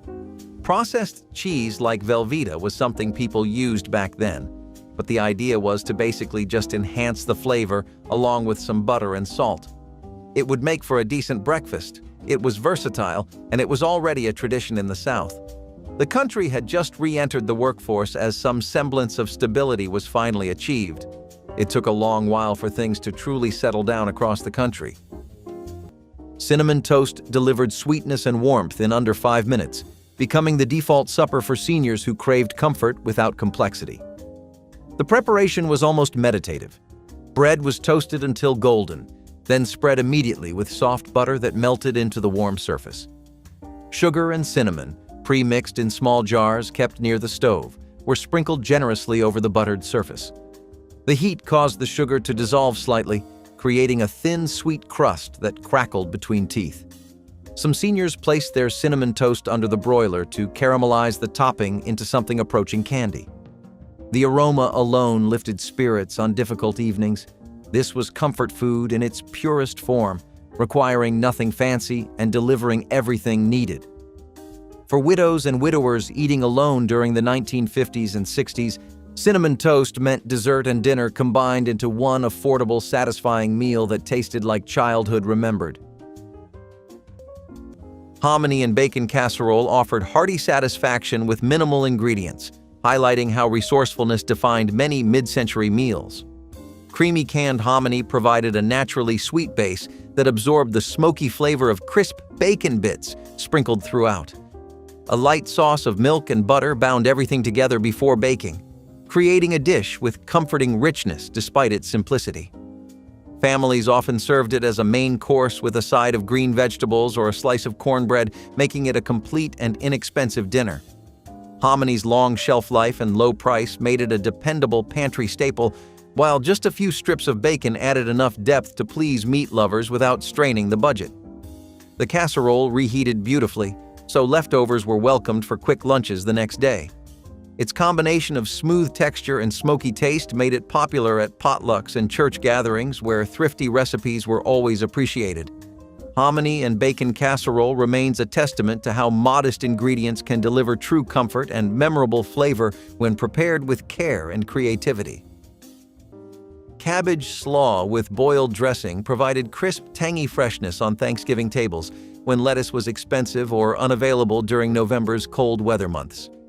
A head of cabbage was shredded finely by hand using sharp knives or box graters, creating thin strips that filled large bowls generously. The boiled dressing was made by cooking together vinegar, sugar, a beaten egg, and a little flour until thickened and smooth, then cooling it before tossing with the raw cabbage. Some cooks added grated carrots or chopped apples when available, stretching the slaw further while adding color and nutrition. The result was crunchy, sweet-sour, and refreshing, providing textural contrast to soft, rich holiday foods. A single head of cabbage cost less than 20 cents and made enough slaw to feed 12 people when dressed properly. The boiled dressing used less oil than mayonnaise-based versions, saving money while still providing creamy coating. Speaking of Southern cuisine creeping into other corners of the country, pimento cheese sandwiches are the quintessential Southie dish to talk about. As far as sandwiches go, they've pretty much nailed the formula. You have a taste you won't really forget thanks to the wonderful usage of pimento cheese, which is really just cheddar cheese mixed with small red peppers known as pimentos. Then, you have the sauces and vegetables. People like to keep it pretty simple, nothing too fancy. They'd throw in some red onions, or normal ones, and cloves of garlic. Some cayenne pepper and jalapenos would make it even spicier, but some people really preferred their cheese sandwiches that way. I know that at least more than a few people really enjoyed doing it this way up in the South.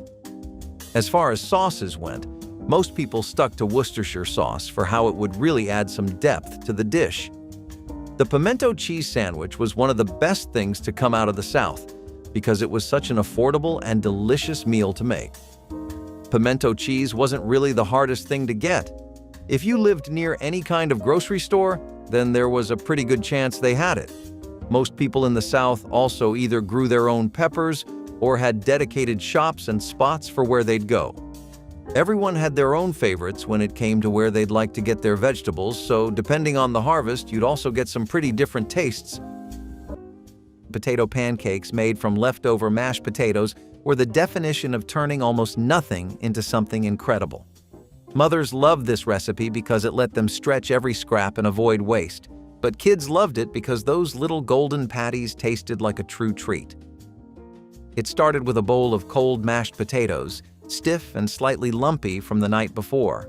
Mothers would mix in a little egg, a bit of flour, some onion if they had any left, and seasonings that were often more instinctual than measured. She would shape the mixture into small patties and drop them onto a hot, buttered skillet. The sound alone was enough to pull kids away from whatever they were doing. The edges browned first, creating that crispy ring that every child looked for before taking a bite. The inside stayed soft, creamy, and warm, almost like mashed potatoes in their coziest form. The contrast between the crisp exterior and the tender interior made every bite exciting. Some kids dipped them in ketchup, others ate them plain, but everyone agreed they were one of the best things to ever come out of a leftover bowl. Mothers appreciated that it cost nothing extra, but still felt like a real meal. Kids begged for them because they tasted like comfort made fresh again, like getting something new out of something old. They were the kind of food that made you forget you were eating leftovers because they were even better the second time around. Potato pancakes were a thrifty triumph, a childhood favorite, and a reminder that sometimes the best meals are the ones born out of necessity and a little creativity. Egg drop soup is something we're so comfortable with now. I mean, it's something you literally can never escape as soon as you step out into the street. God forbid you go to any Chinatown, really. This simple and incredibly satisfying dish was something that actually found its footing right in the heart of the 70s in America.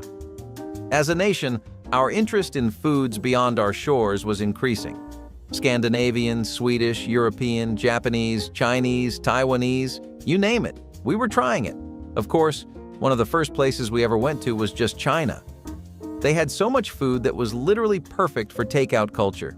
Egg drop soup was one of those, and it was just a simple broth base that had a bit of seasoning. Stuff like soy sauce, white pepper, and sesame oil. Then beaten eggs would be thrown in and make these super artistic-looking strands.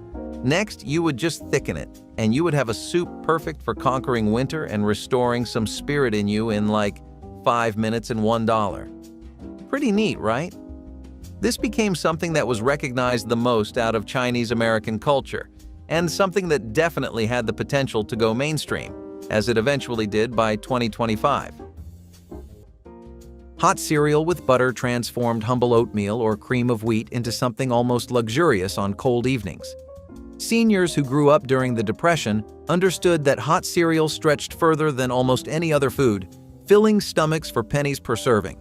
The cereal was cooked according to package directions, usually with water when milk needed stretching, then transferred to a bowl where a generous pat of butter was added along with salt, rather than sugar. The butter melted into golden pools on the surface, adding richness that made plain grain taste almost decadent. Some seniors stirred everything together while others let the butter remain in patches, each spoonful offering different proportions of creamy and plain. This savory preparation was common among those who preferred evening meals without sweetness. Hot cereal with butter represented economy and comfort combined, asking almost nothing of the cook, while delivering warmth on evenings when loneliness felt sharpest.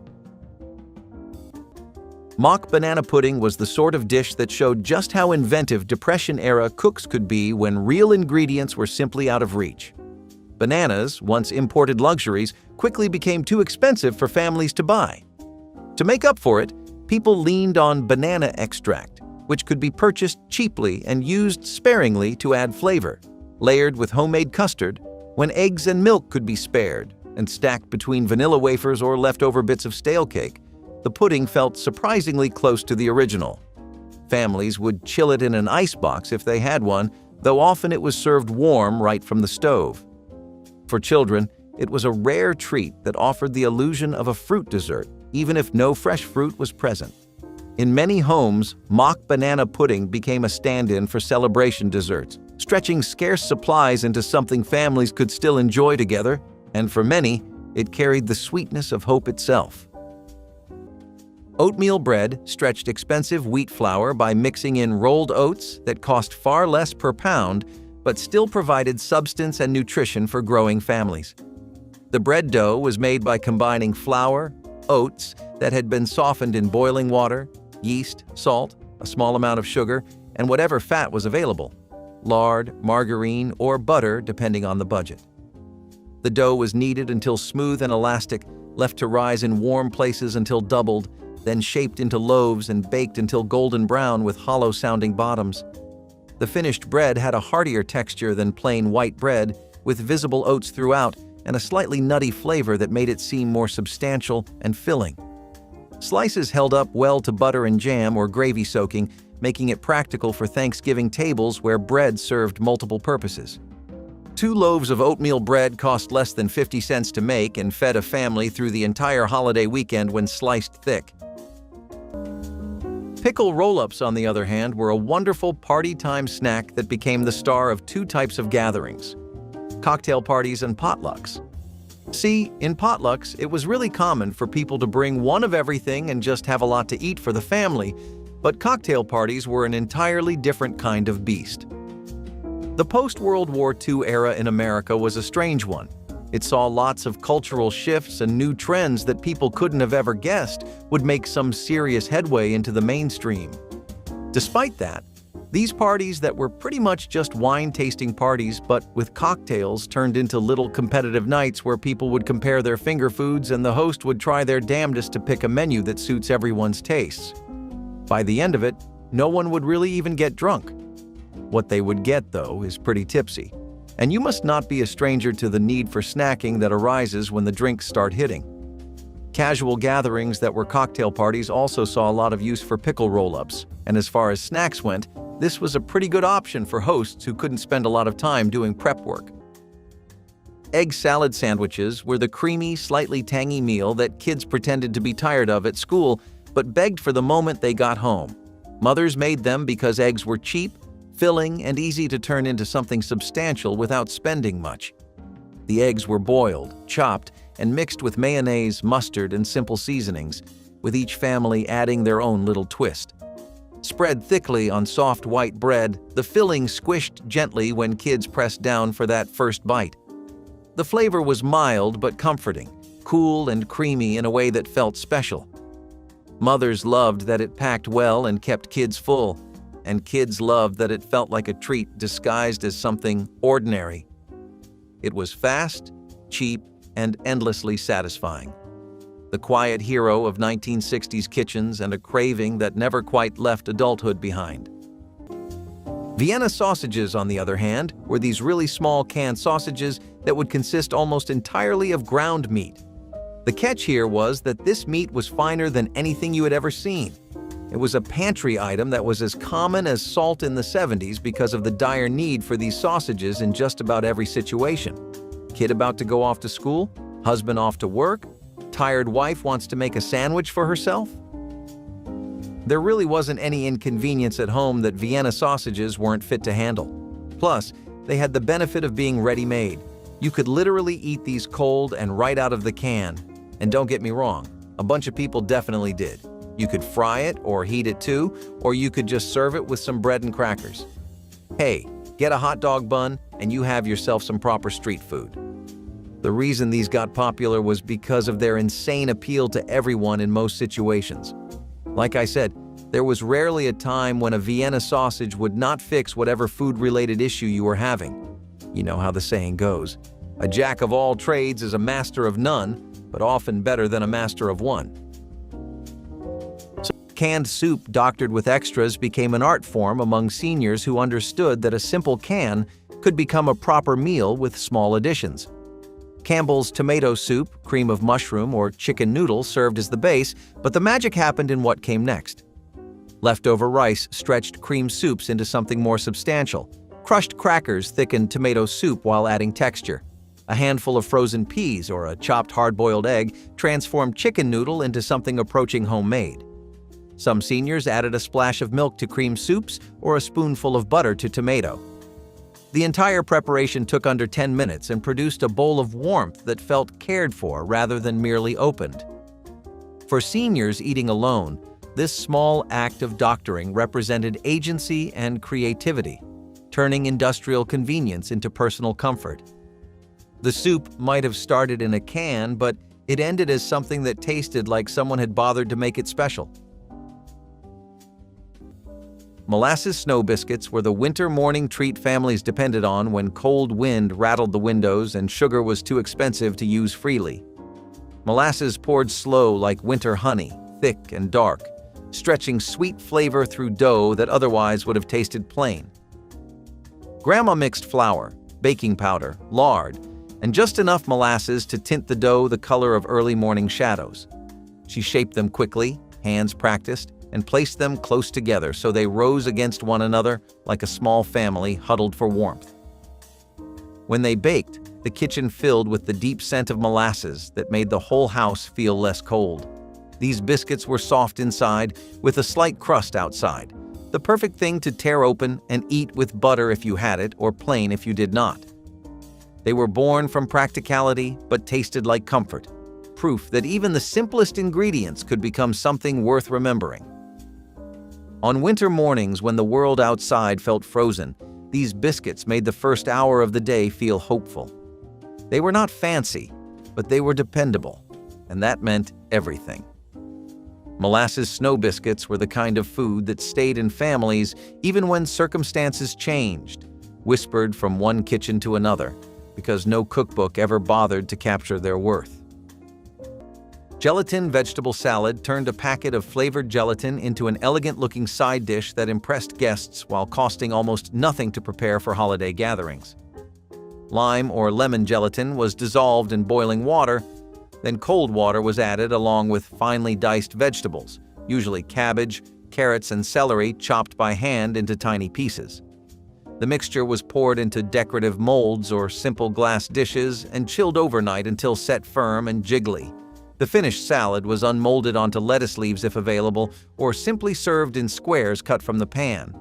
The bright green or yellow color made it look festive and special on Thanksgiving tables, and the sweet tart gelatin flavor contrasted interestingly with crunchy vegetables suspended throughout.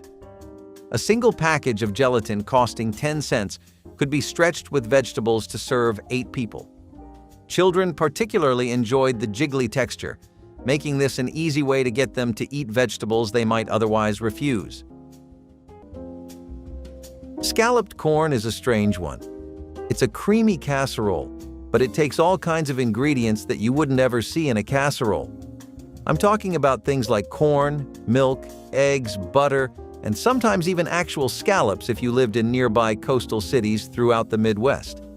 In terms of texture, it was honestly less like a casserole and more like a custard or pudding. I mean, the cheese was really the most casserole-esque part of the whole thing. By the way, when people use the word scalloped in reference to old dishes from the 60s or any other era, they mean a baked dish that typically tends to come with some kind of cream sauce. It may also have breadcrumbs, but you get the idea. Corn, I get. Look, the past 3 decades, corn and the American people have had a bond that goes beyond just being best friends.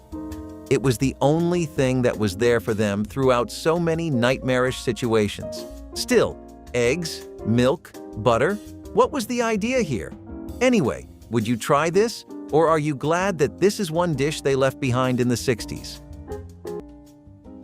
Frito pie in its cafeteria style was the chaotic, crunchy, messy masterpiece that 1960s kids absolutely adored. It was not fancy or expensive, but it tasted like pure childhood joy. Corn chips formed the base, sometimes poured onto a plate, sometimes eaten straight from the bag. Hot chili or seasoned beef melted the chips just enough, and a shower of cheese glued the whole thing together. Kids loved the mix of textures: crispy edges, soft centers, savory meat, and gooey cheese. It felt fun and a little rebellious, like party food pretending to be dinner. Mothers loved how quick and cheap it was, perfect for busy nights. To kids, it tasted like loud cafeteria lunches, and after-school laughter. Frito pie was pure 1960s magic, unforgettable to anyone who grew up with it. So this isn't really in the same rank as the neck bones of pork, but fried chicken livers were a really inexpensive way to have protein in the 70s. It caught on quicker than you would think, especially in rural America. Organ meats actually used to be a staple of everyday American diets, but that trend fell out of style during the middle of the 20th century. Fried chicken livers, on the other hand, were something that stood the test of time. A part of this, people say, is because of the versatility of the chicken livers and variety on menus. You could season these with basic spices or entire blends and rubs. You could marinate it, bread it, deep fry it, boil it, roast it, or grill it. Lots of home cooks even had their own little regional tricks they would swear by. Stuff like soaking it in milk or salt water so that the iron-heavy flavor of the chicken liver would go down. Whatever they did, people would just enjoy the fact that this was cheap, easy to make, and really good to eat.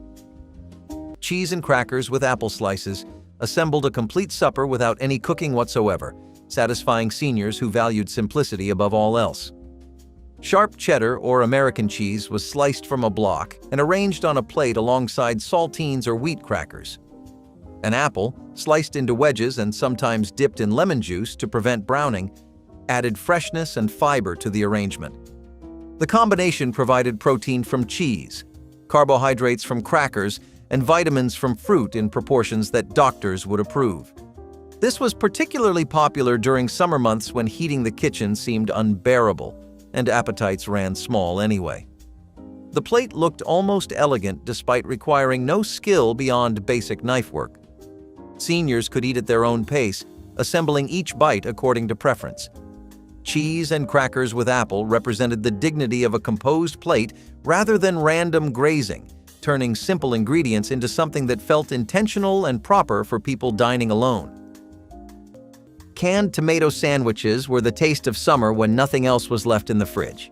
You'd pop open a can of whole or sliced tomatoes, drain them just enough to stop the bread from falling apart, then slather both slices with mayonnaise. A sprinkle of salt and pepper went on top, maybe a little sugar if you came from the South, and that was lunch done.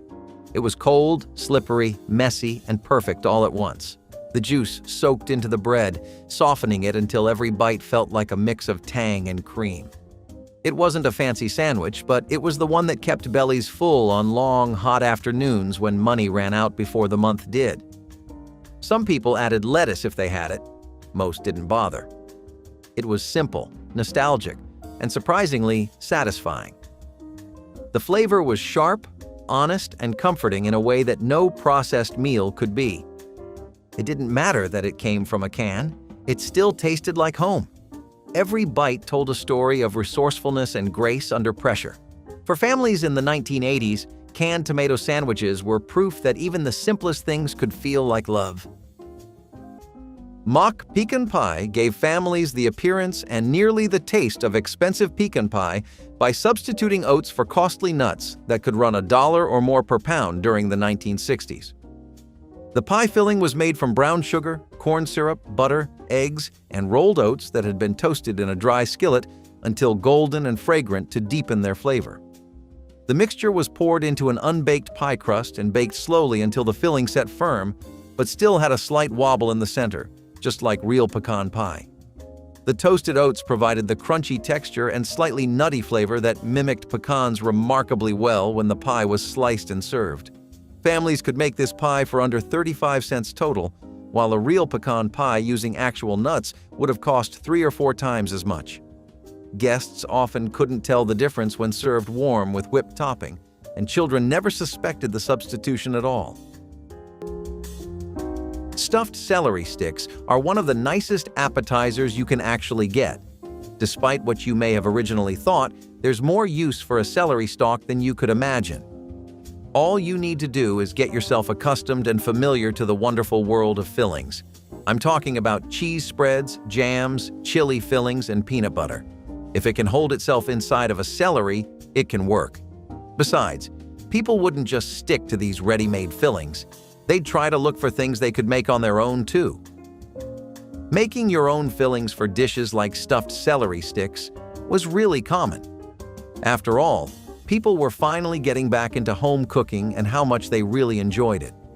Stuffed celery sticks are actually some of the healthiest meals to eat too, because they take advantage of a trend that started off early in the 20th century and use it to make an otherwise boring vegetable the talk of the whole table. Stuffing vegetables started somewhere between the 1920s and 1930s as a way to make a dish heavier so that you would go longer between meals. Luckily, it stuck around once people saw the crazy appeal. Jiffy corn muffins with jelly were warm, golden treats that made ordinary mornings feel like something sweeter. Mothers loved how quick the mix was, needing only a splash of milk or water before going into the oven. As they baked, the house filled with a sweet, buttery smell that made kids hover until the timer rang. Split open while still steaming, each muffin melted the grape jelly spread across its soft center.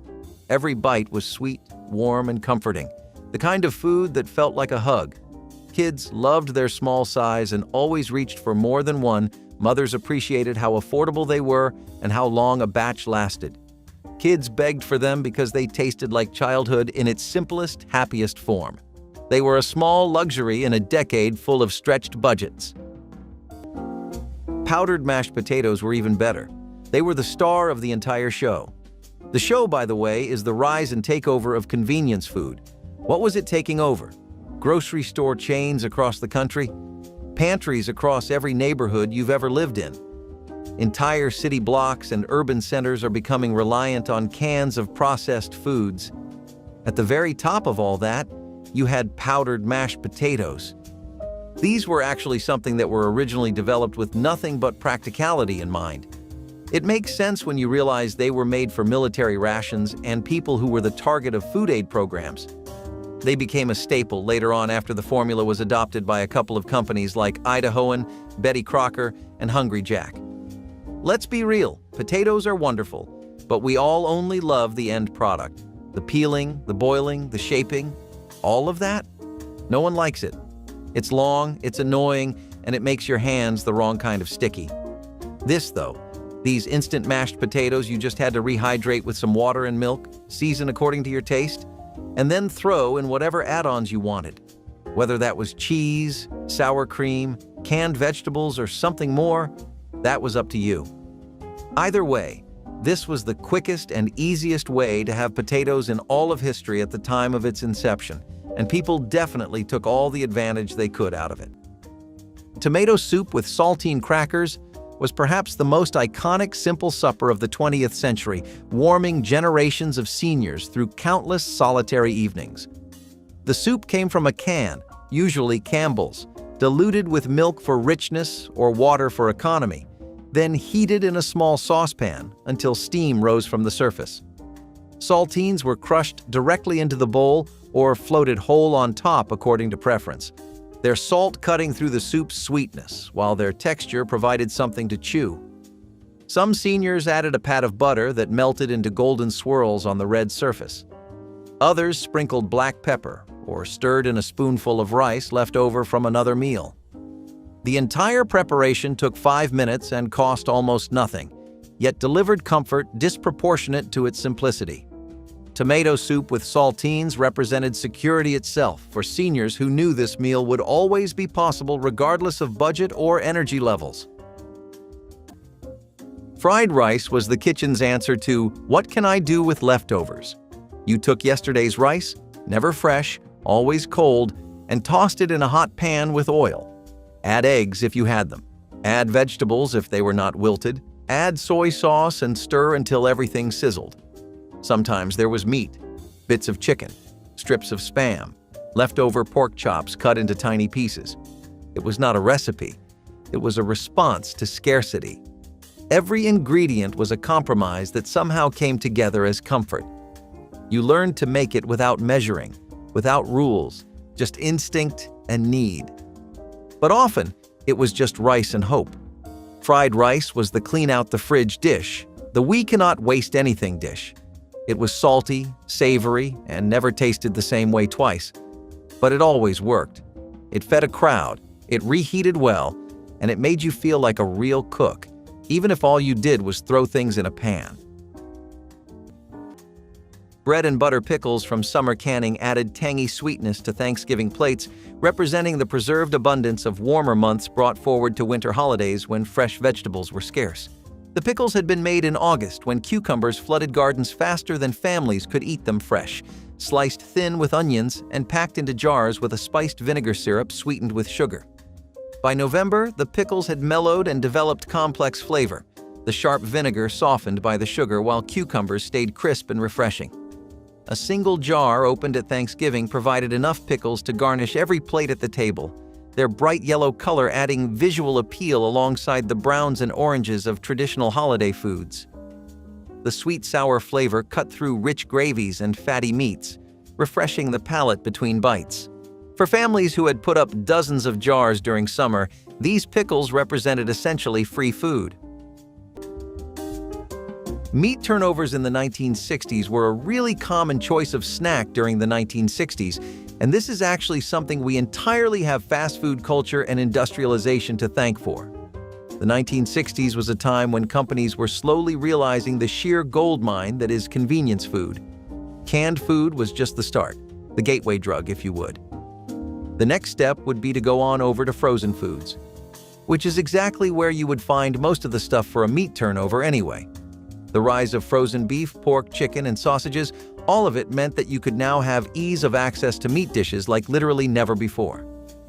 The best fillings throughout most homes were things like beef stew fillings or lots of diced sausages, often drenched in a spicy gravy or cheese mix. Beef turnovers were some of the nicest ones to come out of it, really. You would wrap all these frozen meats into one flaky pastry, and that was that. There were all kinds of options for it, too. You could get Stauffer's, Banquet, and Calendars, all of which even started pulling out their own frozen turnovers. It was a cash cow, one after the next, and no company was not taking advantage of it. Banana pudding with vanilla wafers was one of the greatest budget desserts of the 1960s, the kind that made kids run to the kitchen the second they saw the bowl.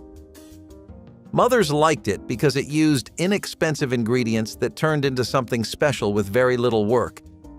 The pudding was whisked until smooth and layered with bananas and wafers, each layer adding softness and sweetness.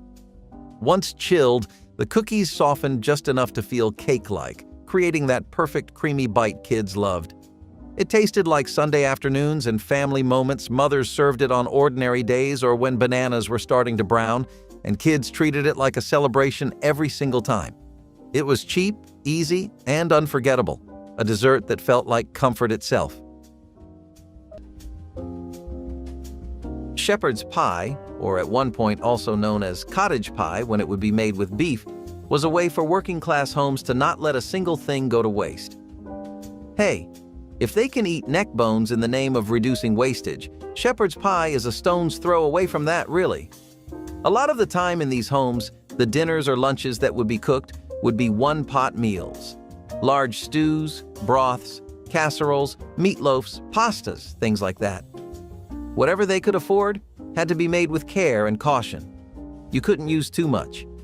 At the same time, you also had to feed like 4 or 5 hungry mouths, at least 3 of them being under 14. That meant that home chefs had a bad case of leftovers and were frequently dealing with what to do with food from yesterday that was about to spoil.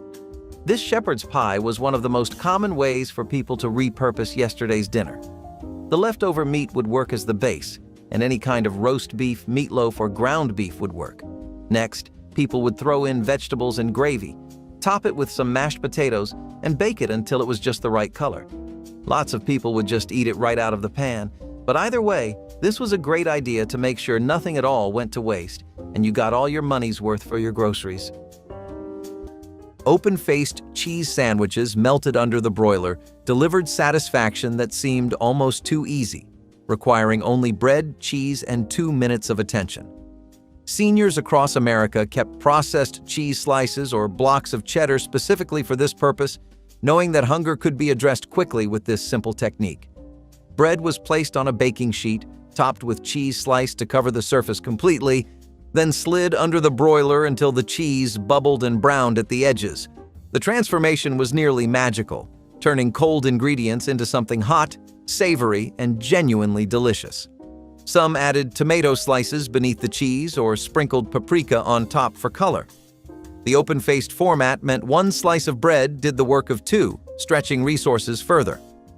For seniors eating alone, this quick meal meant hot food without real cooking, melted cheese without fuss, and dinner on the table in the time it took to set a place.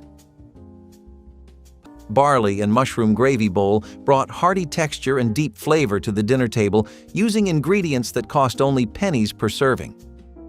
Pearl barley was simmered until tender and spooned into bowls, then generously topped with a thick mushroom gravy made from sautéed onions, sliced mushrooms, and a splash of milk or broth.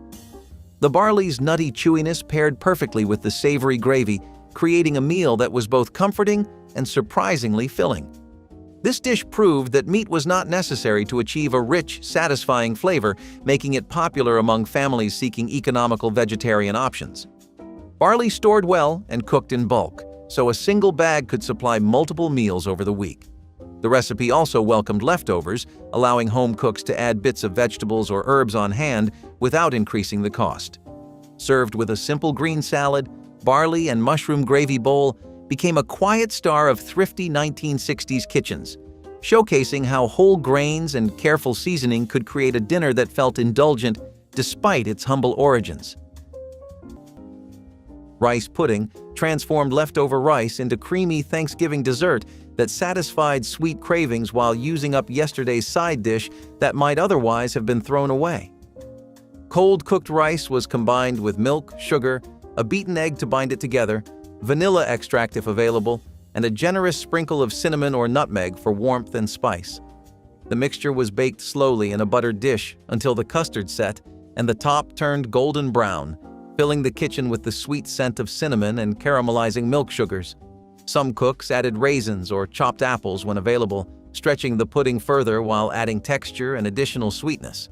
The finished pudding could be served warm from the oven or chilled overnight and served cold the next day, making it versatile for holiday meal planning. 2 cups of leftover rice could be transformed into dessert, serving 6 to 8 people, making this an economical way to avoid waste while providing something sweet to end the holiday meal. So, I talked a lot about how potlucks were basically this little nice family thing where people would get their picnic on and bring all kinds of dishes to the whole thing. It was a nice little event, you know? One of the traditions that came out of that was the potluck mystery dish. For this, basically, suspense was the name of the game. Each potluck would involve one specific person who would be in charge of bringing the mystery dish. So, usually there would be some kind of coordination or pre-planning. People would talk to each other. Dave would ask Jack if he was bringing the ribs, and Sarah would ask Caitlin if she was bringing the fried fish fingers, that sort of thing. Here, though, nobody had any clue. The best part? It was entirely up to the chef what the mystery dish would even be. Dishes were always prepared using pantry staples, and no one was bringing in something like a casserole, so you'd actually get all kinds of wild cards from this. Sometimes you'd get a Jell-O sandwich or a gingerbread stuffed with cheese or an entirely new kind of stew. Sometimes people would play into the unpredictability and bring in an old classic knowing that a simple answer wouldn't be what people were expecting. No matter what the case, it was pretty fun. Canned spaghetti and meatballs was the simple, straight-from-the-can miracle that 1960s kids thought tasted like restaurant food.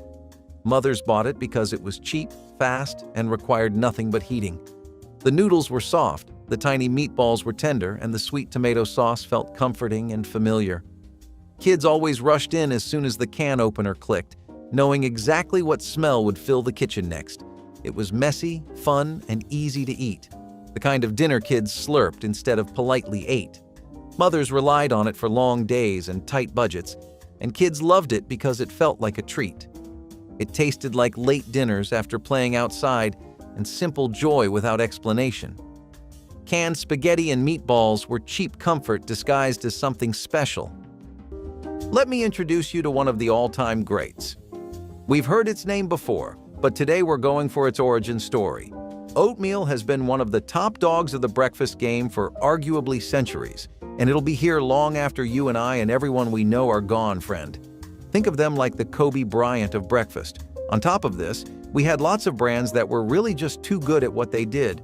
Quaker Oats is one of them. This was the leading oatmeal brand, and it was best known for its quick oats and old-fashioned oats. You have to understand what coming up with this means for people.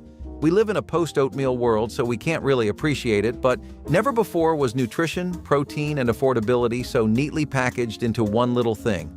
Then you had Mother's Oats, which, despite eventually being absorbed later on by Quaker, was a pretty neat competitor. You also had Rommel Meal Oatmeal and so many other brands trying to win the top dog position. Of course, that was amazing for the consumer, but nowadays, eating oatmeal just means you're taking care of your health.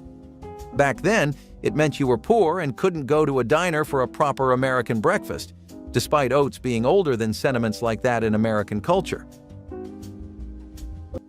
Corned beef hash from a can became a legitimate supper when fried crispy and served with toast, transforming convenience food into something approaching homemade.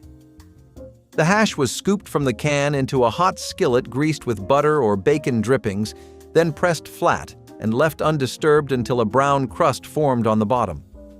Flipping required courage and a good spatula, but the reward was hash that was crispy outside and tender within. Some seniors topped their hash with a fried egg whose runny yolk became instant sauce. Others added ketchup or hot sauce for brightness. The entire preparation took under 10 minutes and provided protein, carbohydrates, and satisfaction in proportions that kept hunger away for hours. Corned beef hash represented the transformation possible when canned goods met proper technique, proving that even industrial food could become something worth serving yourself with dignity. Cornmeal dumplings in broth were one of those Depression-era tricks that turned the most modest soup into something that felt like a meal. Flour and wheat were often expensive, but cornmeal remained relatively cheap and widely available. Families would mix cornmeal with water and a little salt to form a simple dough, shaping it into small balls and dropping them into a pot of thin broth. The broth itself could be made from vegetable scraps, meat bones, or even just salted water, but once the dumplings simmered and swelled, the dish felt hearty. Mothers often relied on this trick to stretch a single pot into enough servings for large families. Children loved the dumplings because they had a soft, chewy texture, almost like a treat floating in their soup. Adults valued the filling quality, which helped stave off hunger when no second helpings were possible. Cornmeal dumplings showed the ingenuity of turning something inexpensive and basic into comfort food. In many households, this dish became a staple, remembered later not for its luxury, but for the way it managed to make empty cupboards feel just a little less empty. Creamed onions turned the cheapest vegetable in the store into a side dish that looked and tasted elegant enough for special occasion tables during Thanksgiving celebrations. Small white onions were peeled carefully to keep them whole, then boiled in salted water until just tender, but not mushy, maintaining their shape and mild sweetness. Meanwhile, a simple white sauce was made by melting butter, stirring in flour until smooth, then gradually adding milk while whisking constantly to prevent lumps from forming. The drained onions were folded gently into the cream sauce and seasoned with salt, white pepper, and sometimes a pinch of nutmeg for depth. The dish was served hot in attractive serving bowls, the white onions glistening in their creamy sauce looking far more expensive than they actually were. A bag of onions costing 20 cents could feed 10 people when prepared this way, making creamed onions one of the most economical yet impressive-looking sides possible. Which cheap meal from the past would help your wallet the most right now? Share your family's budget secrets in the comments below. Hit that like button and subscribe so you never miss more money-saving meals from generations past.